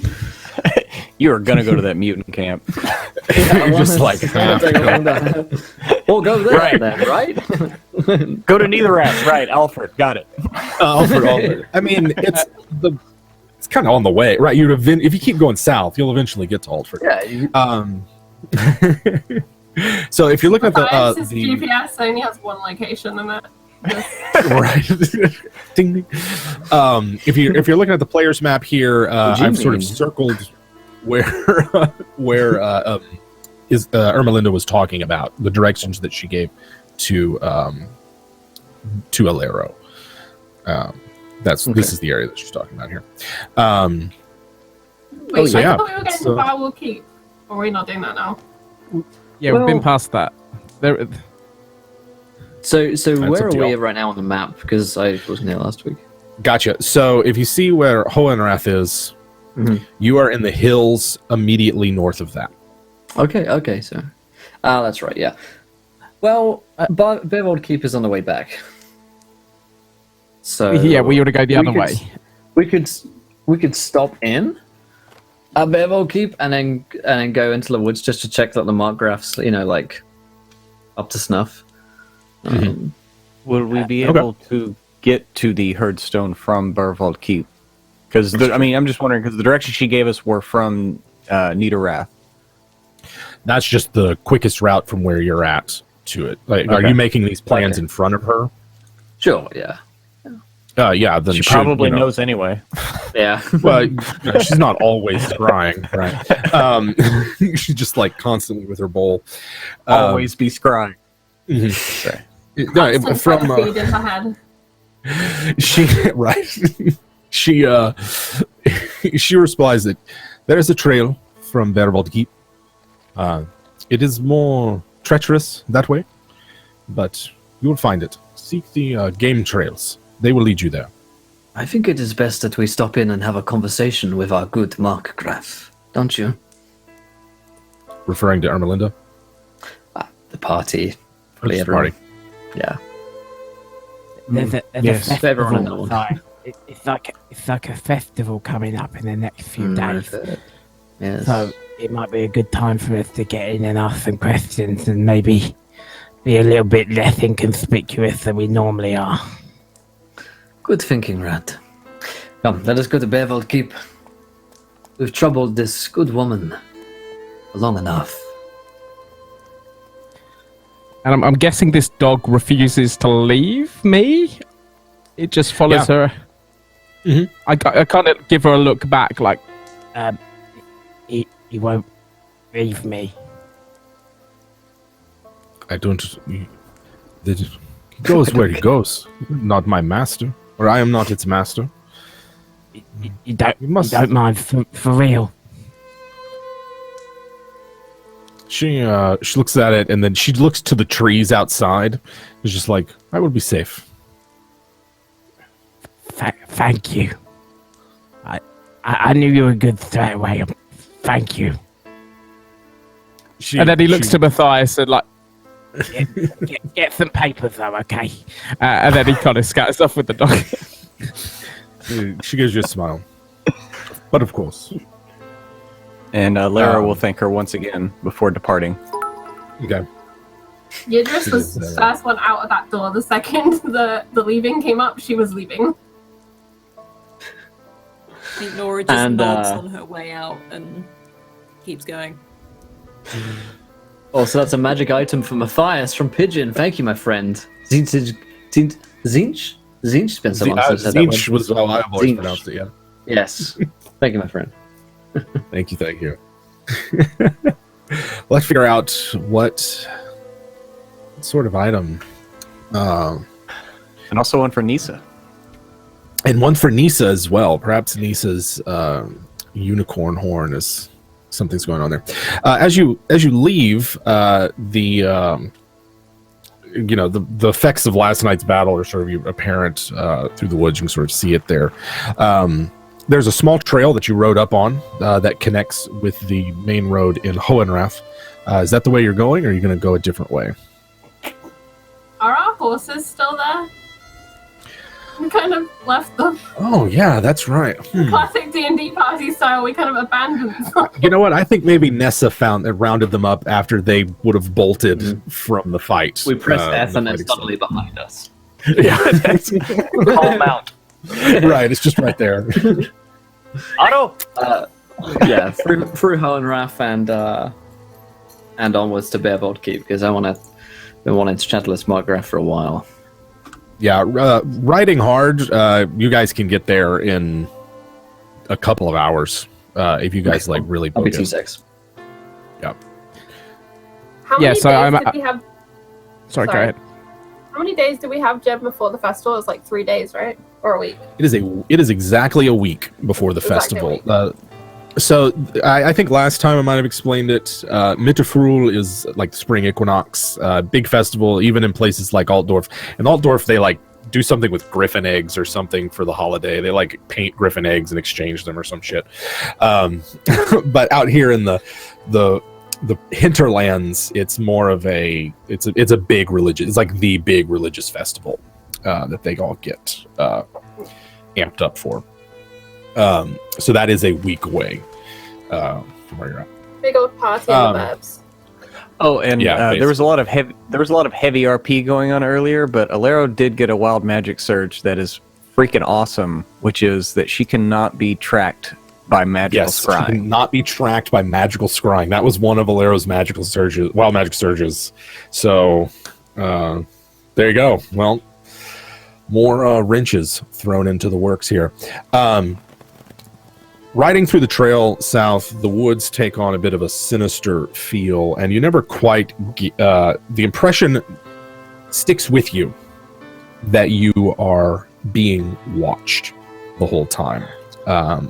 The ride back to not Alero, the ride back to Hohenrath is like that. Takes up most of the morning. Hohenrath is as inhospitable and unfriendly as you found it the previous day, and most people just stare daggers at you as they wait for you to just ride on through the village. But they are making preparations for Mitterfrühl. They're painting their houses white. They're hanging up flower garlands everywhere. They've got a big, sort of ceremonial pole in the middle of the village that they've decorated with flowers and the like. They're all baking various pastries and things. And then onward from Hohenrath to Baerwald Keep is just another hour or so. The trail here widens out, and you're able to ride much faster than on the game trail. On the way back, I'd just like to sort of set the agenda for why we're going back to the party. Is that I don't trust. I don't think any of us trust the Markgraf at all. Running theory is that this Alderbrand priest has maybe ensorcelled the Markgraf or has him corrupted in some way, and he's got his eye off the ball. He's sailing this ship with just no hands and letting everything go to shit.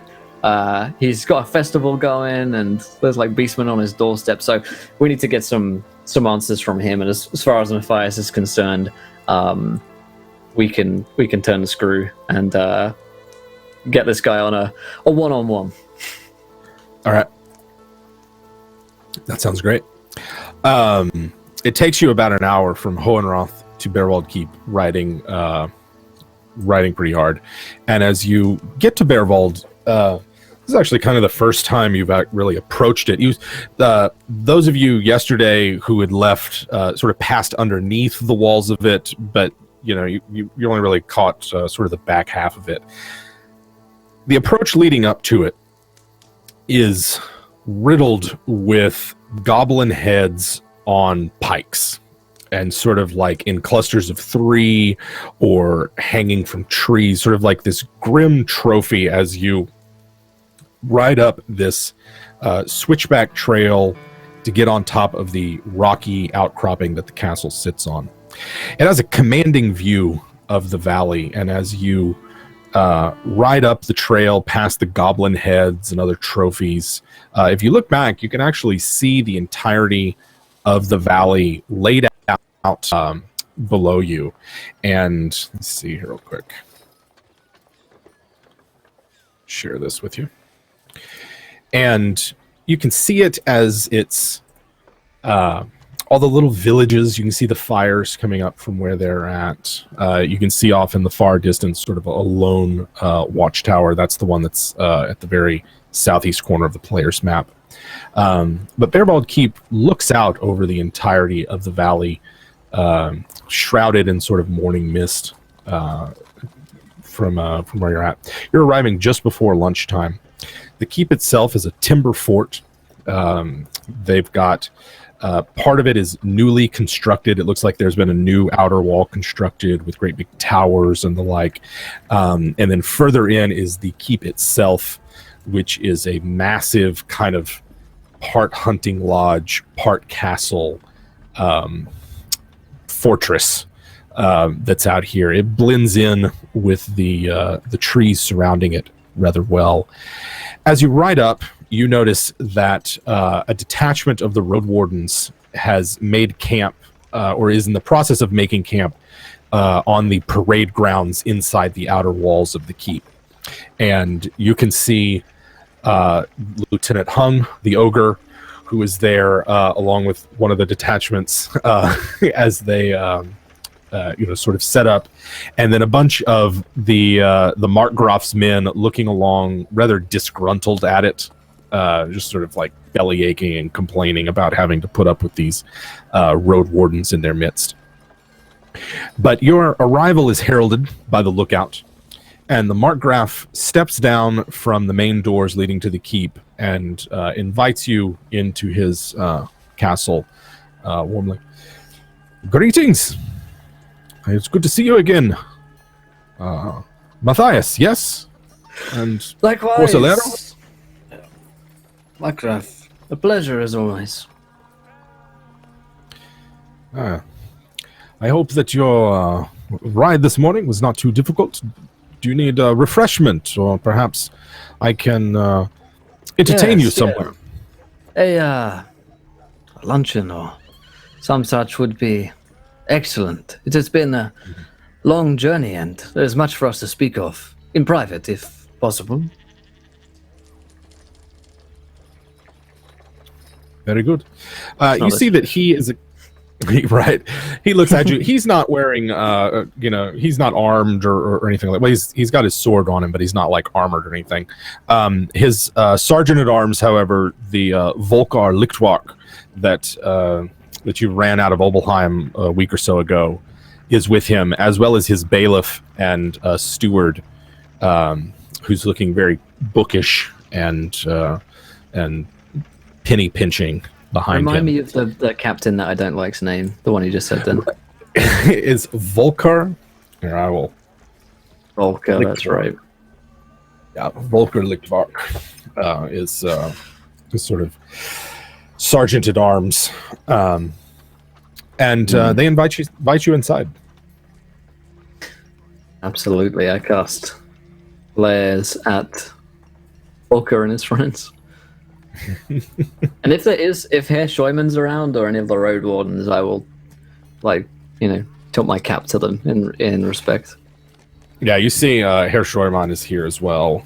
There was a detachment that, I forgot how much you had seen of the last episode, Will, but a detachment went to go secure Obelheim, and it looks like most of the road wardens are here in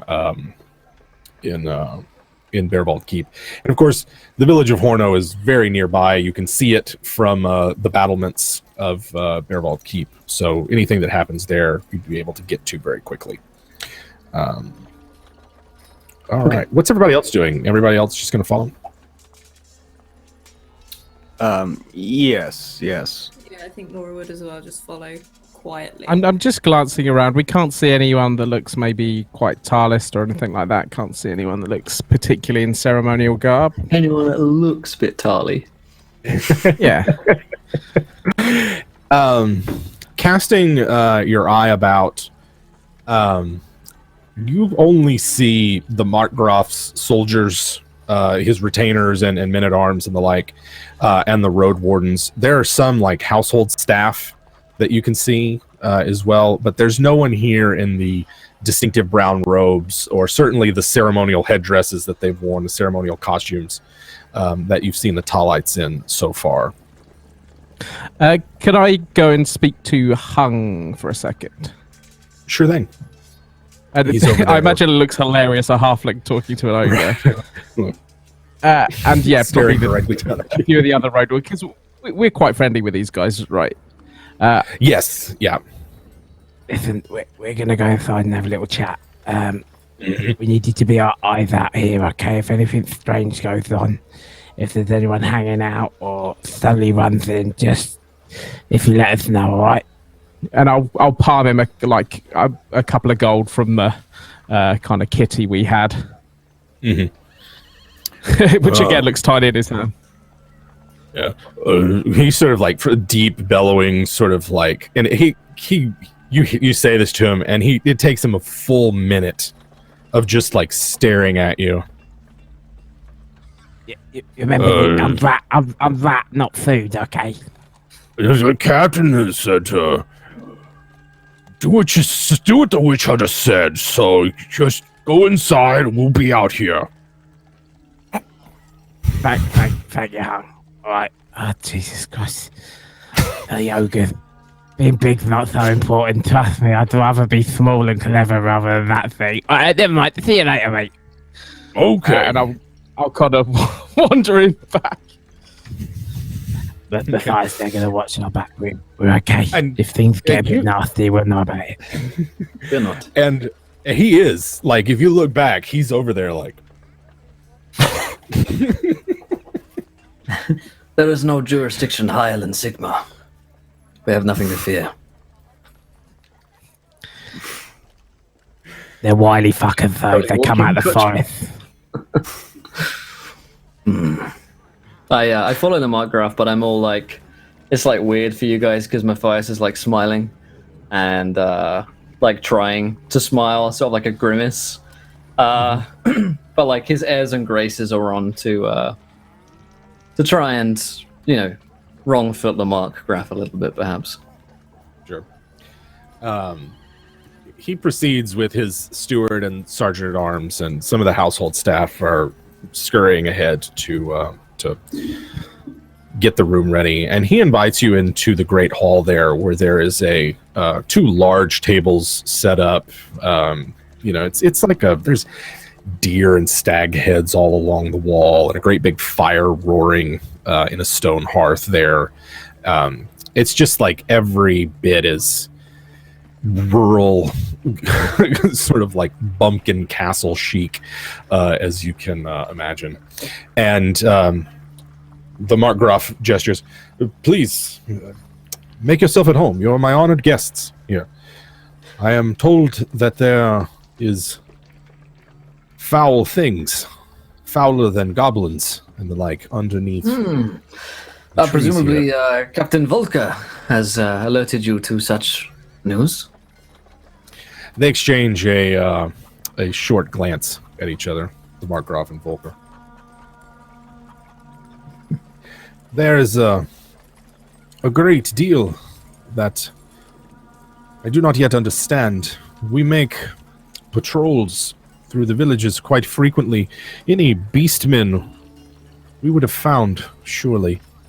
Nevertheless... Now, Markgraf, I think we both know that isn't entirely the truth, now is it?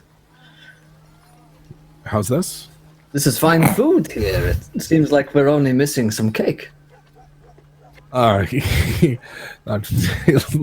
Cake is for the festival. Matthias, I'm sure it is. I understand that in your line of work it is easy to see the signs of chaos. You're quite experienced with the foul powers at work here. But you must understand that we are but humble folk, and the forces at work are quite powerful if they can mask a beastman herd, are they not? Certainly, they must be strong. The strength of the enemy is not something that we can question any longer. But we must look not only beyond our walls to what lies out there, but also within them. Indeed, you suspect treachery from within the villages. Perhaps, but one thing that I am uncertain of, Markgraf, is why you hold the festival with an army on your doorstep. If Obelheim fallen, surely it falls to Baerwald Keep to hold the line. Indeed it does, which is why we fortify even now. However, I take my religious duties very seriously, and as the Markgraf, I have a duty to my people and to the gods to uphold the festival. And who do you remind me, Markgraf? That symbol on your chest. Whose symbol is that? Sigmar's symbol. And on Sigmar's holy days, I hold my duties there very seriously as well. But plants, the crops must be planted, the fields must be sown, and Tal must be satisfied, or else my people will starve. Surely Sigmar would not begrudge his subjects food, nourishment. Of course not, Markgraf. But is it not so that you have a personal priest of Tal? Is that not where your true allegiances lie? Not my true allegiances, but some. I am honor-bound to the oaths that I have made to the Talites, and to others. My heart lies with Sigmar, though. And there are a great many in this land whose religious obligations are divided. Do I believe that? Because this is a sticking point for Matthias about the personal priest and Alderbrand. Yeah. So a bit of background. I think maybe in the first episode we talked about the Empire in this particular version has come through a brief religious civil war between Sigmar and Ulrika. And Ulrich being the brother of Tal in the sort of divine hierarchy of gods in the Warhammer world is, the Talites sided with the Ulricans against Sigmar. However, there are a lot of people who worship multiple gods. Those in power, tend to maybe favor the ones that are most politically advantageous. So, Matthias gets this. He's like, he understands somewhat that politics play a part, but he's definitely concerned with Tal in this area not really being Tal. It's like, oh, right, yeah, the Chaos God, Tal, yeah. So, go ahead. Markgraf asks, you suspect Adalbrand and the others? Of course. We have reasons to believe that Adalbrand may be involved. And I note that he is a personal priest of yours. Indeed he is. I wish that I had heard this news sooner, however. The Talites retreat to their lodges east of here in preparation for Mittafru. Adalbrand is not here right now. And where can I find him? You have a location for these lodges? I would look east of Niederrath.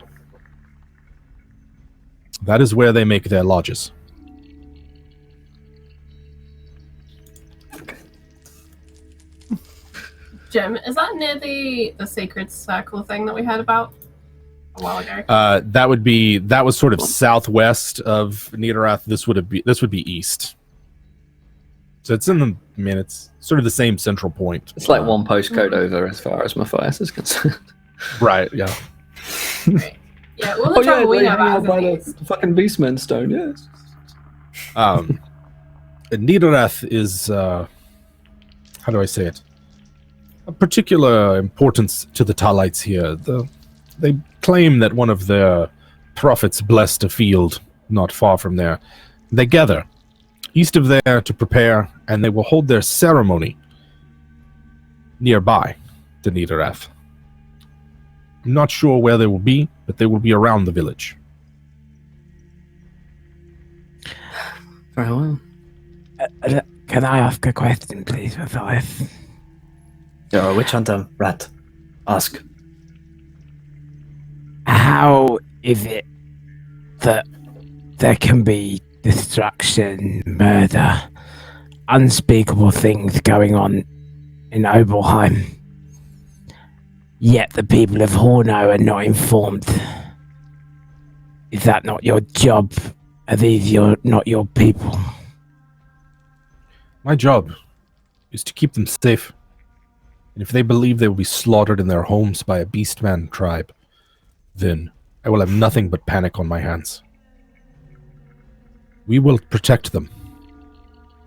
But I cannot have them panicked and run wild and taking matters into their own hands. How you protect them? You can protect Obelheim. Your men seem unwilling to stand up to the things that they need to face. And I stared bluntly at his kind of guard. Yes, it seems Volker. strange to me that good Captain Volker seems so unwilling to help in this situation. Seems as though his eye is off the ball. He just you can tell that he's,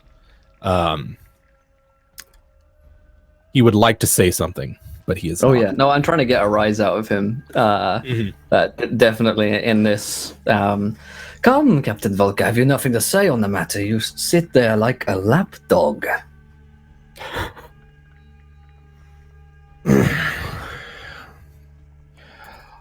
I will not suffer these slights to my honor much longer, my lord. He refers to Markgraf. Anna? Then please correct them, Captain Volker. My conduct here is unimpeachable. We had no idea of what was happening in Obelheim. It is not our fault if some witch that you brought here has clouded our minds from what the truth is. And he just is like, There we go. you know, It must be tricky when they're not little and green and running away from you, eh? I Nora, brought like, a witch sneezes here. back. I'm gonna slit your throat in the sleep. He's just like, his hand has gone to his sword, but he has not drawn it. And I stand Markgraf up. stands up. Yeah, Markgraf I stands say- up as well. I stand up. Nora's You're there. turned away because So she's great. trying not to laugh in front of people at the same time. Right. Nora's trying not to laugh. Matthias, I'll let Alero. Let everybody see what they do. All right, Alero. No, Alero has slipped her bow off her shoulder and is holding it. She hasn't drawn an arrow or anything, but as stealthily as possible, she has done that. Okay. All right. And Matthias has stood up.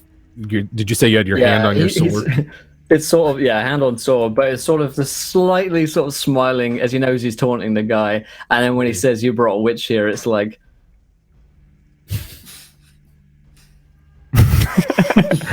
As he's going for his sword, Rat just says, Maybe you should put down your trousers, your hand down your trousers, and try and find a fucking pair of balls. The Markgraf I snort slams his again. hand. Nora snorts again. How about I have to Yidris? turn away to be like, don't laugh in front of everything. I think Yidris is just like tidying up the hem of her trousers, but what she's actually doing is getting her boot knife because she can see where this is going rather quickly, and she is so down for this fight right now. The Markgraf wheels on Volker quickly, and and rebukes him. You will cease this. This is unbecoming of the captain of my guard. You have other things that you could attend to. And Volker just like smolders and stalks off. I like hold up a finger, which is to say, he should stop, and so should the Markgraf. At least in Matthias's mind. Yeah. He'll turn a bit. I'm not yet finished with the captain, Markgraf. Indeed. Idris here has some questions for him that I would like to attend to in private. So, with your permission, we will be questioning good Captain Volker. And of course, as you say, your faith in him and Sigmar is true. Then he has nothing to fear. Indeed. And he gives Volker a look that says perhaps exasperation or impatience. Alvin here will take you to a room that you may use. And he gestures towards the steward, who closes up a book that he had open, and we can be ready right now, or wait until after lunch. Let's do now. And I gesture to Yidris like, this is your thing. Let's talk to the Captain we got. Yeah. She'll stand, she'll keep the knife that she had in her hand kind of tucked up her sleeve because she hasn't got time to put it back right now. Mm-hmm. And she'll kind of wave for the captain to go ahead. He walks on. And she's really hoping Matthias is going to tell her what the hell he wants to know, because all she wants to do is slice this guy's throat, so... I mean, I think Matthias gives her one of those looks, which is like, let's see what turns up. You know, this is. I don't think we have any like direct questions. We don't have any evidence. Yeah, we can't be like, clearly you did this. It's more so the guy clearly is easily rattled and is likely to say something under intense questioning. So I think it's rattle him, see if anything comes up. Maybe he spews out a few names. Maybe he says something about the Markgraf. He probably whispers this to Idris as we're sending. Okay. And before they depart, I was going to say, before they depart, Alero would just kind of say to Matthias, I will go seek out the game trails east, so we know our path out of here. Very good. Just in time to miss another combat. And then, and then Alero just goes outside and waits. Okay. Nice. You're just like outside the castle walls? Yep. Well, just like right outside the door. Like she says that in front of the Markgraf and everybody, like she's leaving, but then she just goes outside and just waits and listens. Lieutenant Hung is just like mad dog and just like the door. She sees that and she just kind of nods at Lieutenant Hung like, hi. He salutes you. He salutes you. So the steward, captain of the guard, and Yidris are going off to have a chat. Although the steward's not going to stay with you. How about Nora, Rat, and Matthias? The Markgraf is continuing to have some nosh before lunch. I think. Sorry, go ahead. Sorry, I was just going to ask, is the Markgraf behaving in response to Nora being there? Because he's like a rampant anti-dwarfist. Right. He's taken note of her snorts and chuckles, but he seems way more upset about Volker's behavior than he does what he expects from a dwarf. Yeah. He expects the disrespect. That's good. He's focusing on the right thing for once. I'll actually dismiss the two of them and say, see to Idris, my friends. All right. I sit opposite the Markgraf. Done like one of those really long tables, it's me and him. Like that scene in the first Batman movie where the opposite ends. Can you pass the salt? I'm sorry? Yeah. I imagine as like me and Nora are following behind Idris, we're like, hopefully this one doesn't bleed as much. the last one squealed, so we're just kind of really amping it up behind him so he doesn't know what he's in like for. a goblin. Again, Nora is like laughing and just like slapping right on the back, and it's just like, yeah, we can only hope. We got one, boys. Now you can see that Volker is wearing an arming doublet, sort of like a half armor, half clothing. He's not in his full regalia that you saw in the last time, the plate and chain that he was in. But he is armed and armored. You know, they're in a castle. He's a knight, you know. But as you get to the door, Alvin, unlocks it. It's what appears to be like a bedroom, maybe a guest room or something. And Volker steps inside.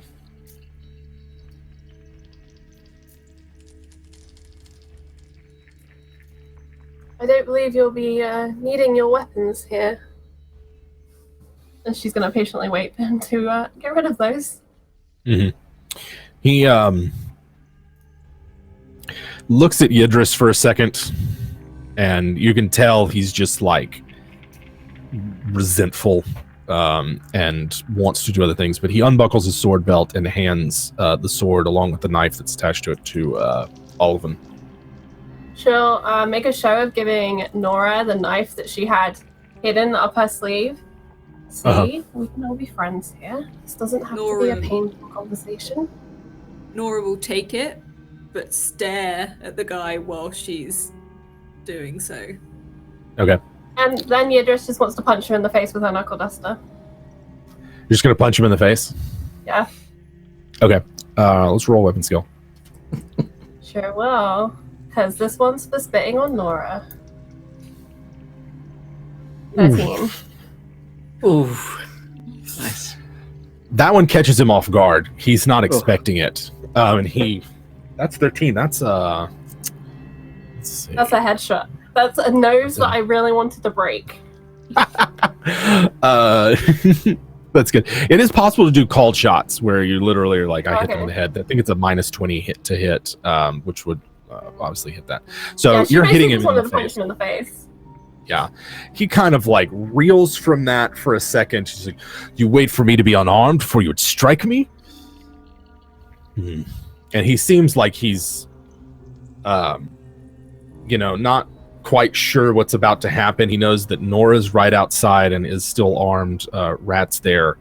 And Alwyn just kind of gives him a look of like, sucks to be you, as he closes the door with Yidris. So am I right? It's just Yidris and Volker in the room? Nora and Rat are welcome in if they want to come in. I imagine we kind of just stand outside, like we know what you're going to do in there, and it's not going to be at the same time. Like, just sort of wait so we can hear something. I imagine we're having loads of fun. Like, so there's someone being tortured, and we're just like joking and laughing out there. So he is not fighting back, but he is backed off from Yidris and is keeping a good distance between the two of you, and is, if you've only brought me in here to beat me, then you should just get on with it. That was for and your he looks like he's disrespect trying to. The last time we met. Take a seat. He sits down in a chair. Tell me, Volker, where is it you grew up? And she's gonna start with just like basic ass questions. Yeah. My mother was one of the bar wenches in Leshke. Grew up there. Don't know who my bastard of a father is.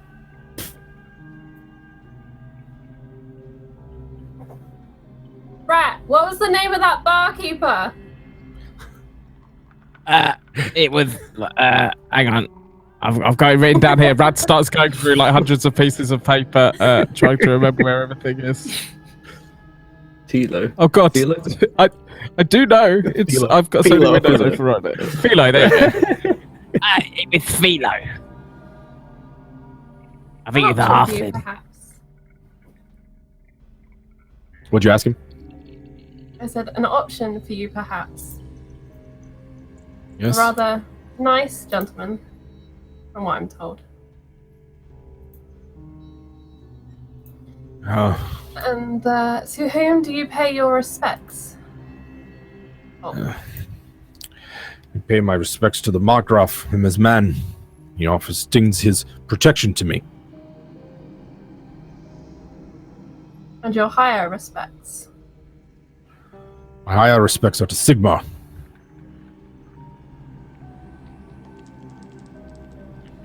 Tell me, Volker, what would you do if you came across a witch? I suppose that I would, if I knew that it was a witch, I would kill it, run it through. And how would you know? Seems if it was that easy, there would be less witches, though. How many Would you witches ask him? do you know of? I know of no witches. The only magic I've seen is the magic of the priests. And yet you say there are so many. That doesn't quite make sense now, does it, Volker? Just know what I hear. Why don't we start there? What is it you've been hearing? All sorts of rumors about what happened at Obelheim. No one seemed to know. All sorts about what's in the woods, beasts and the like. You think you're Never very seen good no at your such job? things. You Think I'm good enough to be kept around? Keep the men in shape, Convenient. they're disciplined. And how would you discipline one who has failed to do their job? Depends on who it is. Flogging. Most of the time that does a trick.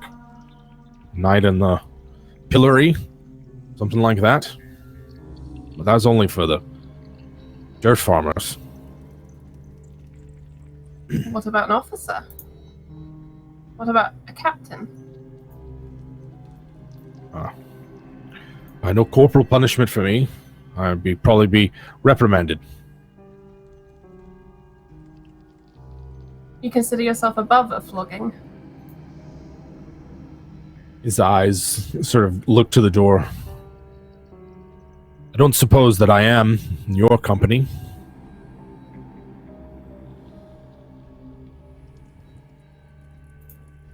And what would you consider a failure in your line of work?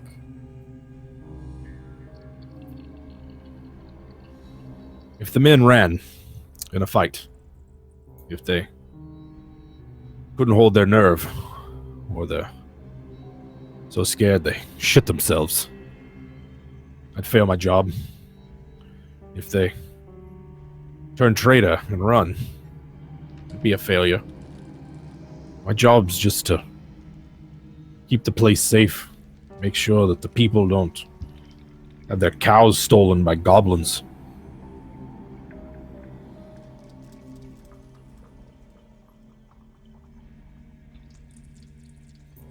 Is that all? Yes, yes. Seems a rather dismal duty, stopping men from running. Why not just chain their legs together? Would be as effective as what you're doing. Don't fight so well chained together. Well, they have to fight as goblins, isn't that what you're telling me? Sneaky little buggers.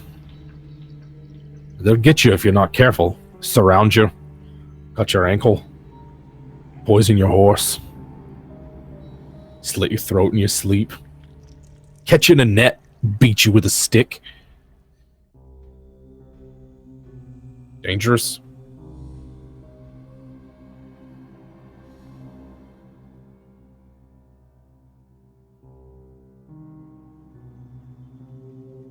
He looks proper scared, right? As if the gravity of the situation that he's in, really does weigh on him. Whatever you're gonna do, I just wish, get it over with. There's no sense prolonging it. I will not find a mark of chaos on me. I'm in a rush to be done with all this theater. You come here, you're gonna burn someone, make us all think you're in control. But you don't live here. You just show up from outside. Start casting suspicions. Just trying to live our lives over here. And he seems now his fear is slowly turning to anger. I think you're wrong, Volker. I don't think any of us here have any control. And that's the problem. Tell me about the Markgraf. What about him? Tell me what kind of man he is. He's a good man, faithful, keeps his word. He's... Family's old, but he was raised far from here, so he takes his duties very seriously, because otherwise no one would take him seriously. His duties to lead the way in festivals of flowers and cakes.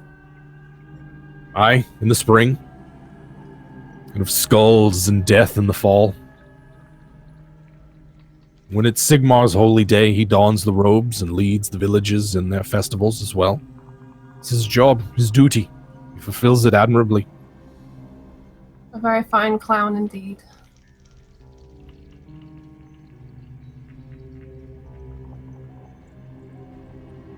Tell me, Volker, have you seen the marks of chaos on those around you? Seen the mutants, those tainted in the flesh. I've seen the ceremony where they take them to Altfort. But I never seen them up close. I've never had the misfortune.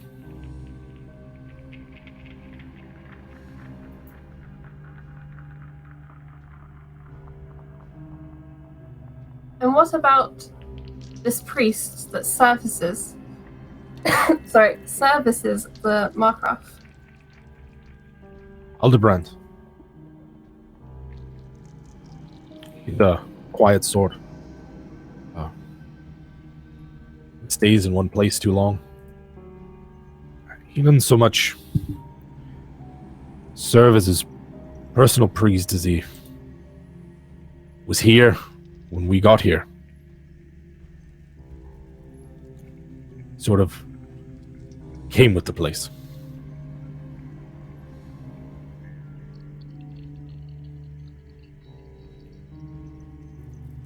I don't know much else about him. You've had no further interests in him, considering how close he is to the Lord that leads this land. It's... I never seemed like there was anything wrong with him. He's an odd fellow, always wandering about, dressing up like a stag or bear or something. But I never paid him much mind.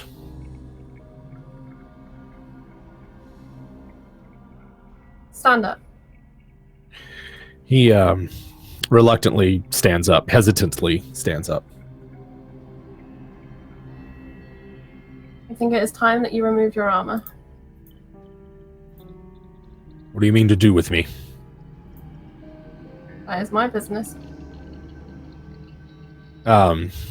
He looks to the door outside and begins to unbutton his arming doublet. We're going to cut from here to the Markgraf and Matthias. Yes. I do hope that your Yidris, yes, her name? That is her name. I do hope that Volker is not the worse for wear. He is quite a skilled fighter, and I would hate to lose his sword for what's to come ahead.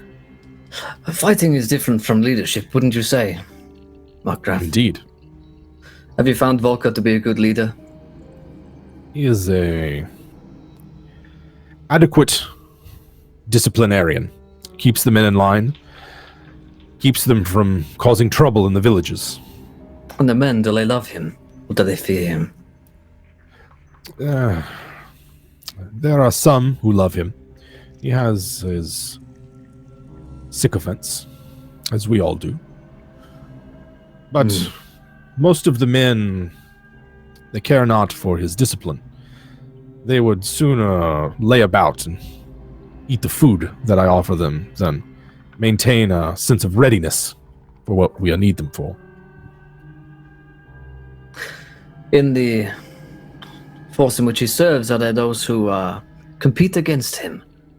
Perhaps a young upstart, some such? Are you asking if there's someone to replace him, Witch Hunter? I am asking, is there someone in the force who is perhaps a young upstart?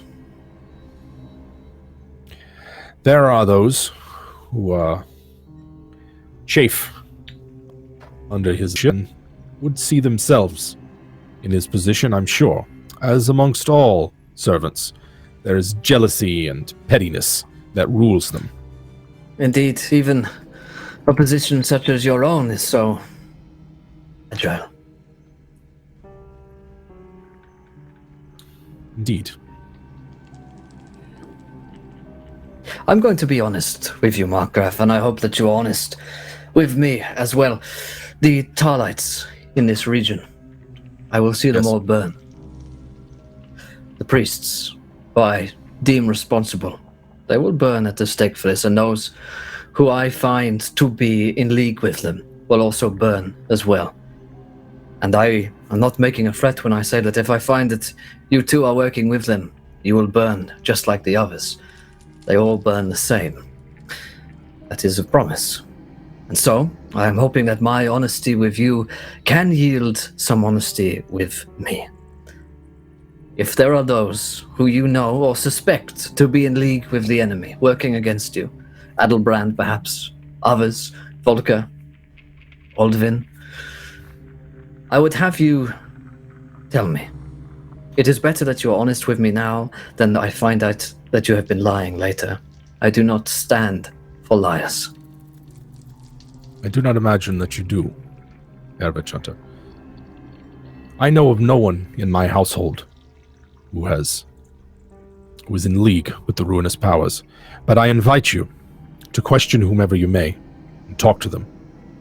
I am confident in my own innocence. As for the Talites,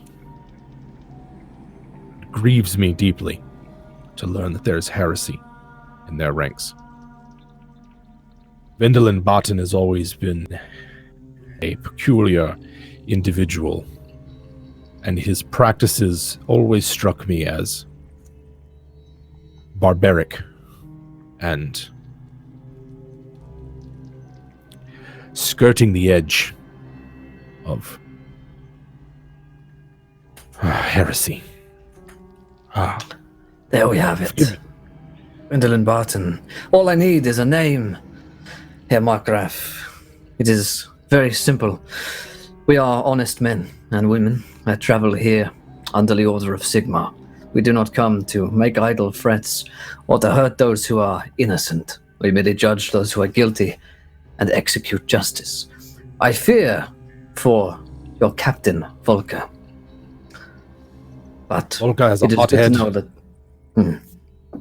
and a criminal past that he wishes Really? Speak to me more of this criminal. as when I met him, he was a soldier who had turned to banditry in order to sustain himself. I pulled him out of his slump, the degraded position that he found himself in, and offered him gainful employment here because I saw someone who had been dealt a raw hand by life, and perhaps someone who would be grateful if I had reached out to them.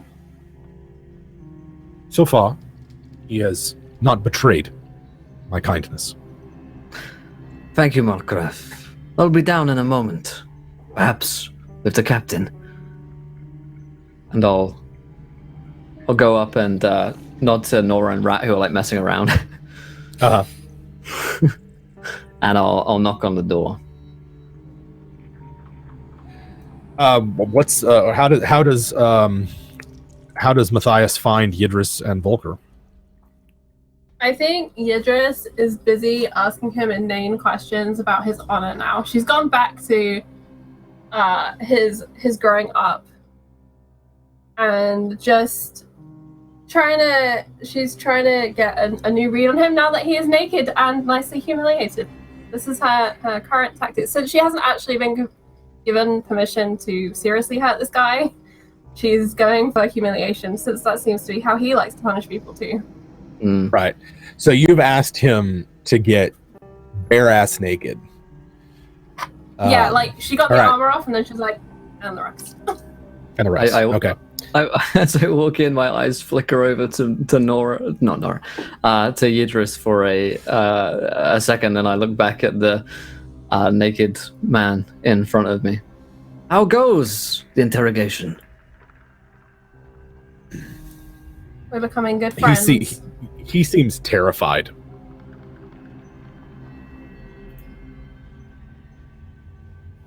I corrected the good. Sorry, go ahead. I corrected some misbehavior in regards to his treatment of Nora, and since then we've been making quite polite conversation regarding many topics. It seems as though Captain does not realize that his honor has been not only impugned recently, but he himself dishonored himself. You're not a brigand and a thief, a no good piece of scum, Captain Volker. That was a long time ago. Really? I find that a man's beginnings very much reflect his end. Well, I've served the Markgraf honorably and with distinction. I have been faithful to him and am not a criminal anymore. And criminals are not heretics, or am I to be humiliated and denied my rights as a knight? He just seems is often very thin. Yeah. Captain. And I'll step towards him, so I'm like super, super close to him. And I say, there are those amongst this court, those who you know, have walked with chaos, spoken with it. Name them now. And I will not humiliate you any further. And I will not have Yidris set her tools upon you. Your manhood will be gone if you do not give me names. I know of no one. None in the guard, none of the garrison have any inclinations towards chaos. There are always rumors, though, and that mutant camp has to hide someone. Yes, we know of the mutant camps, Captain Volker. I am tired of hearing of Altfurt. I will be there shortly to burn it to the ground, but I want the name within this court. Tell me, is the Markgraf? Does he walk with chaos as well? Perhaps Olivin? Maybe others? Give me the name. Not the Markgraf. Not to the Markgraf. Now. I do not know Olivin. Say it. He just starts panicking. I don't know. And he's like, you should, Hubert.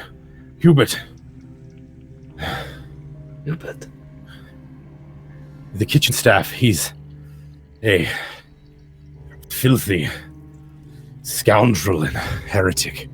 He has all manner of secrets that he keeps and skulking about.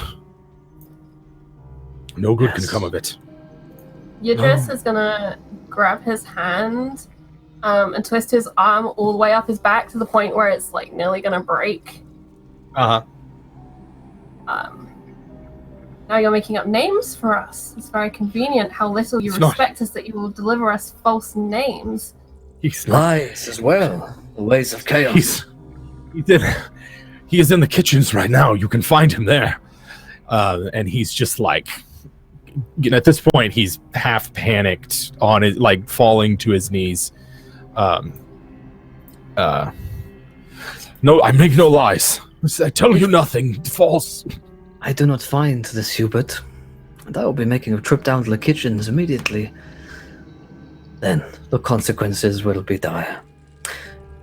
But one last thing, Captain Volker, before I go. While you may serve the Markgraf, your loyalty is to Sigmar, and as his heralds, therefore to us. Do we understand one another? Yes, yes. Whose commands do you follow? Sigmar's and those of his heralds. Very well. Then I will not have Idris take your manhood or take your tongue for now, as long as you are an honest man. Yes. Just as well, I was feeling hungry. Feeling hungry. I think there's a good place to stop as the group wraps up their interrogation with the group. What do we have? We have something. Get the last flyer here. A cursed item of your choice to Idris from the Pigeon. Thank you, Pigeon.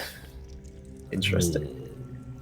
Cursed I want item to just of my quickly choice. lean in down towards Volker and just whisper, Matthias is in a good mood today. I think that's He's like scary, tears are other than forming he's his in a bad eyes. mood. And she'll just like slowly ease his arm back down, just to make sure like she doesn't yank any permanent injury. Soldiers need their arms. They do need their arms. Hot damn! There we go. Holy moly, that was an episode. Got one. We're in their All we camp. need to do to make someone cry is punch them in the face, strip them down, talk to them for a good 45 minutes, then have Matthias walk in, and you're done. Exactly. Oh, amazing. Well, my friends, that was Warhammer Beneath Dark Boughs for tonight. Stick around. Myself, Pruitt, and Jim will be headed off to Save All Dice in just a few minutes' time here. And we'll be staying here on Encounter Roleplay for Star Wars Rise of the Dark Side. So stick around for that. Thank you guys for watching. If you did enjoy the show, hit the follow button and join us. Wednesdays, 4 p.m. Eastern is where you can find Warhammer Beneath Dark Boughs. And let's go around a cast and crew. Did we enjoy ourselves? Where can we find you guys online? Jim, what do you think?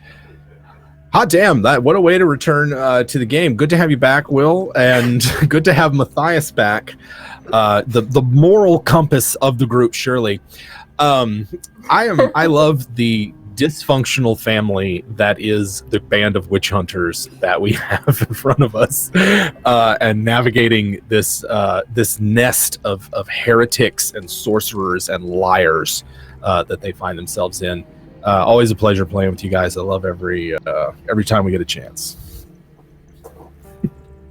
Great stuff, Jim. I Thank you suppose so much. find me online places where WebDM is.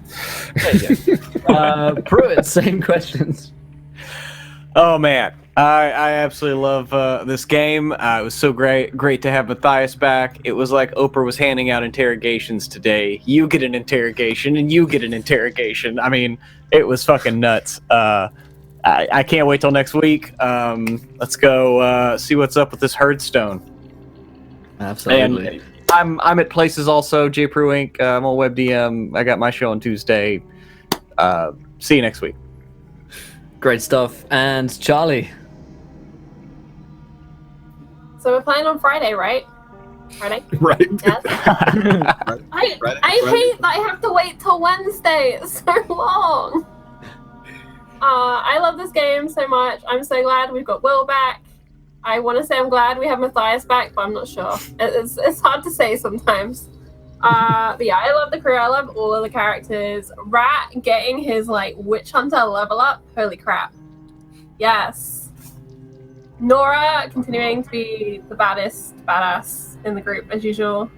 Alero getting some blood knocked out of her. I mean, had to happen sometime. Finally got Yeah. skin in the game. Yep. Got a wound in. I love this game so much, and Wednesdays are like the highlight. I'm around all over the place this week.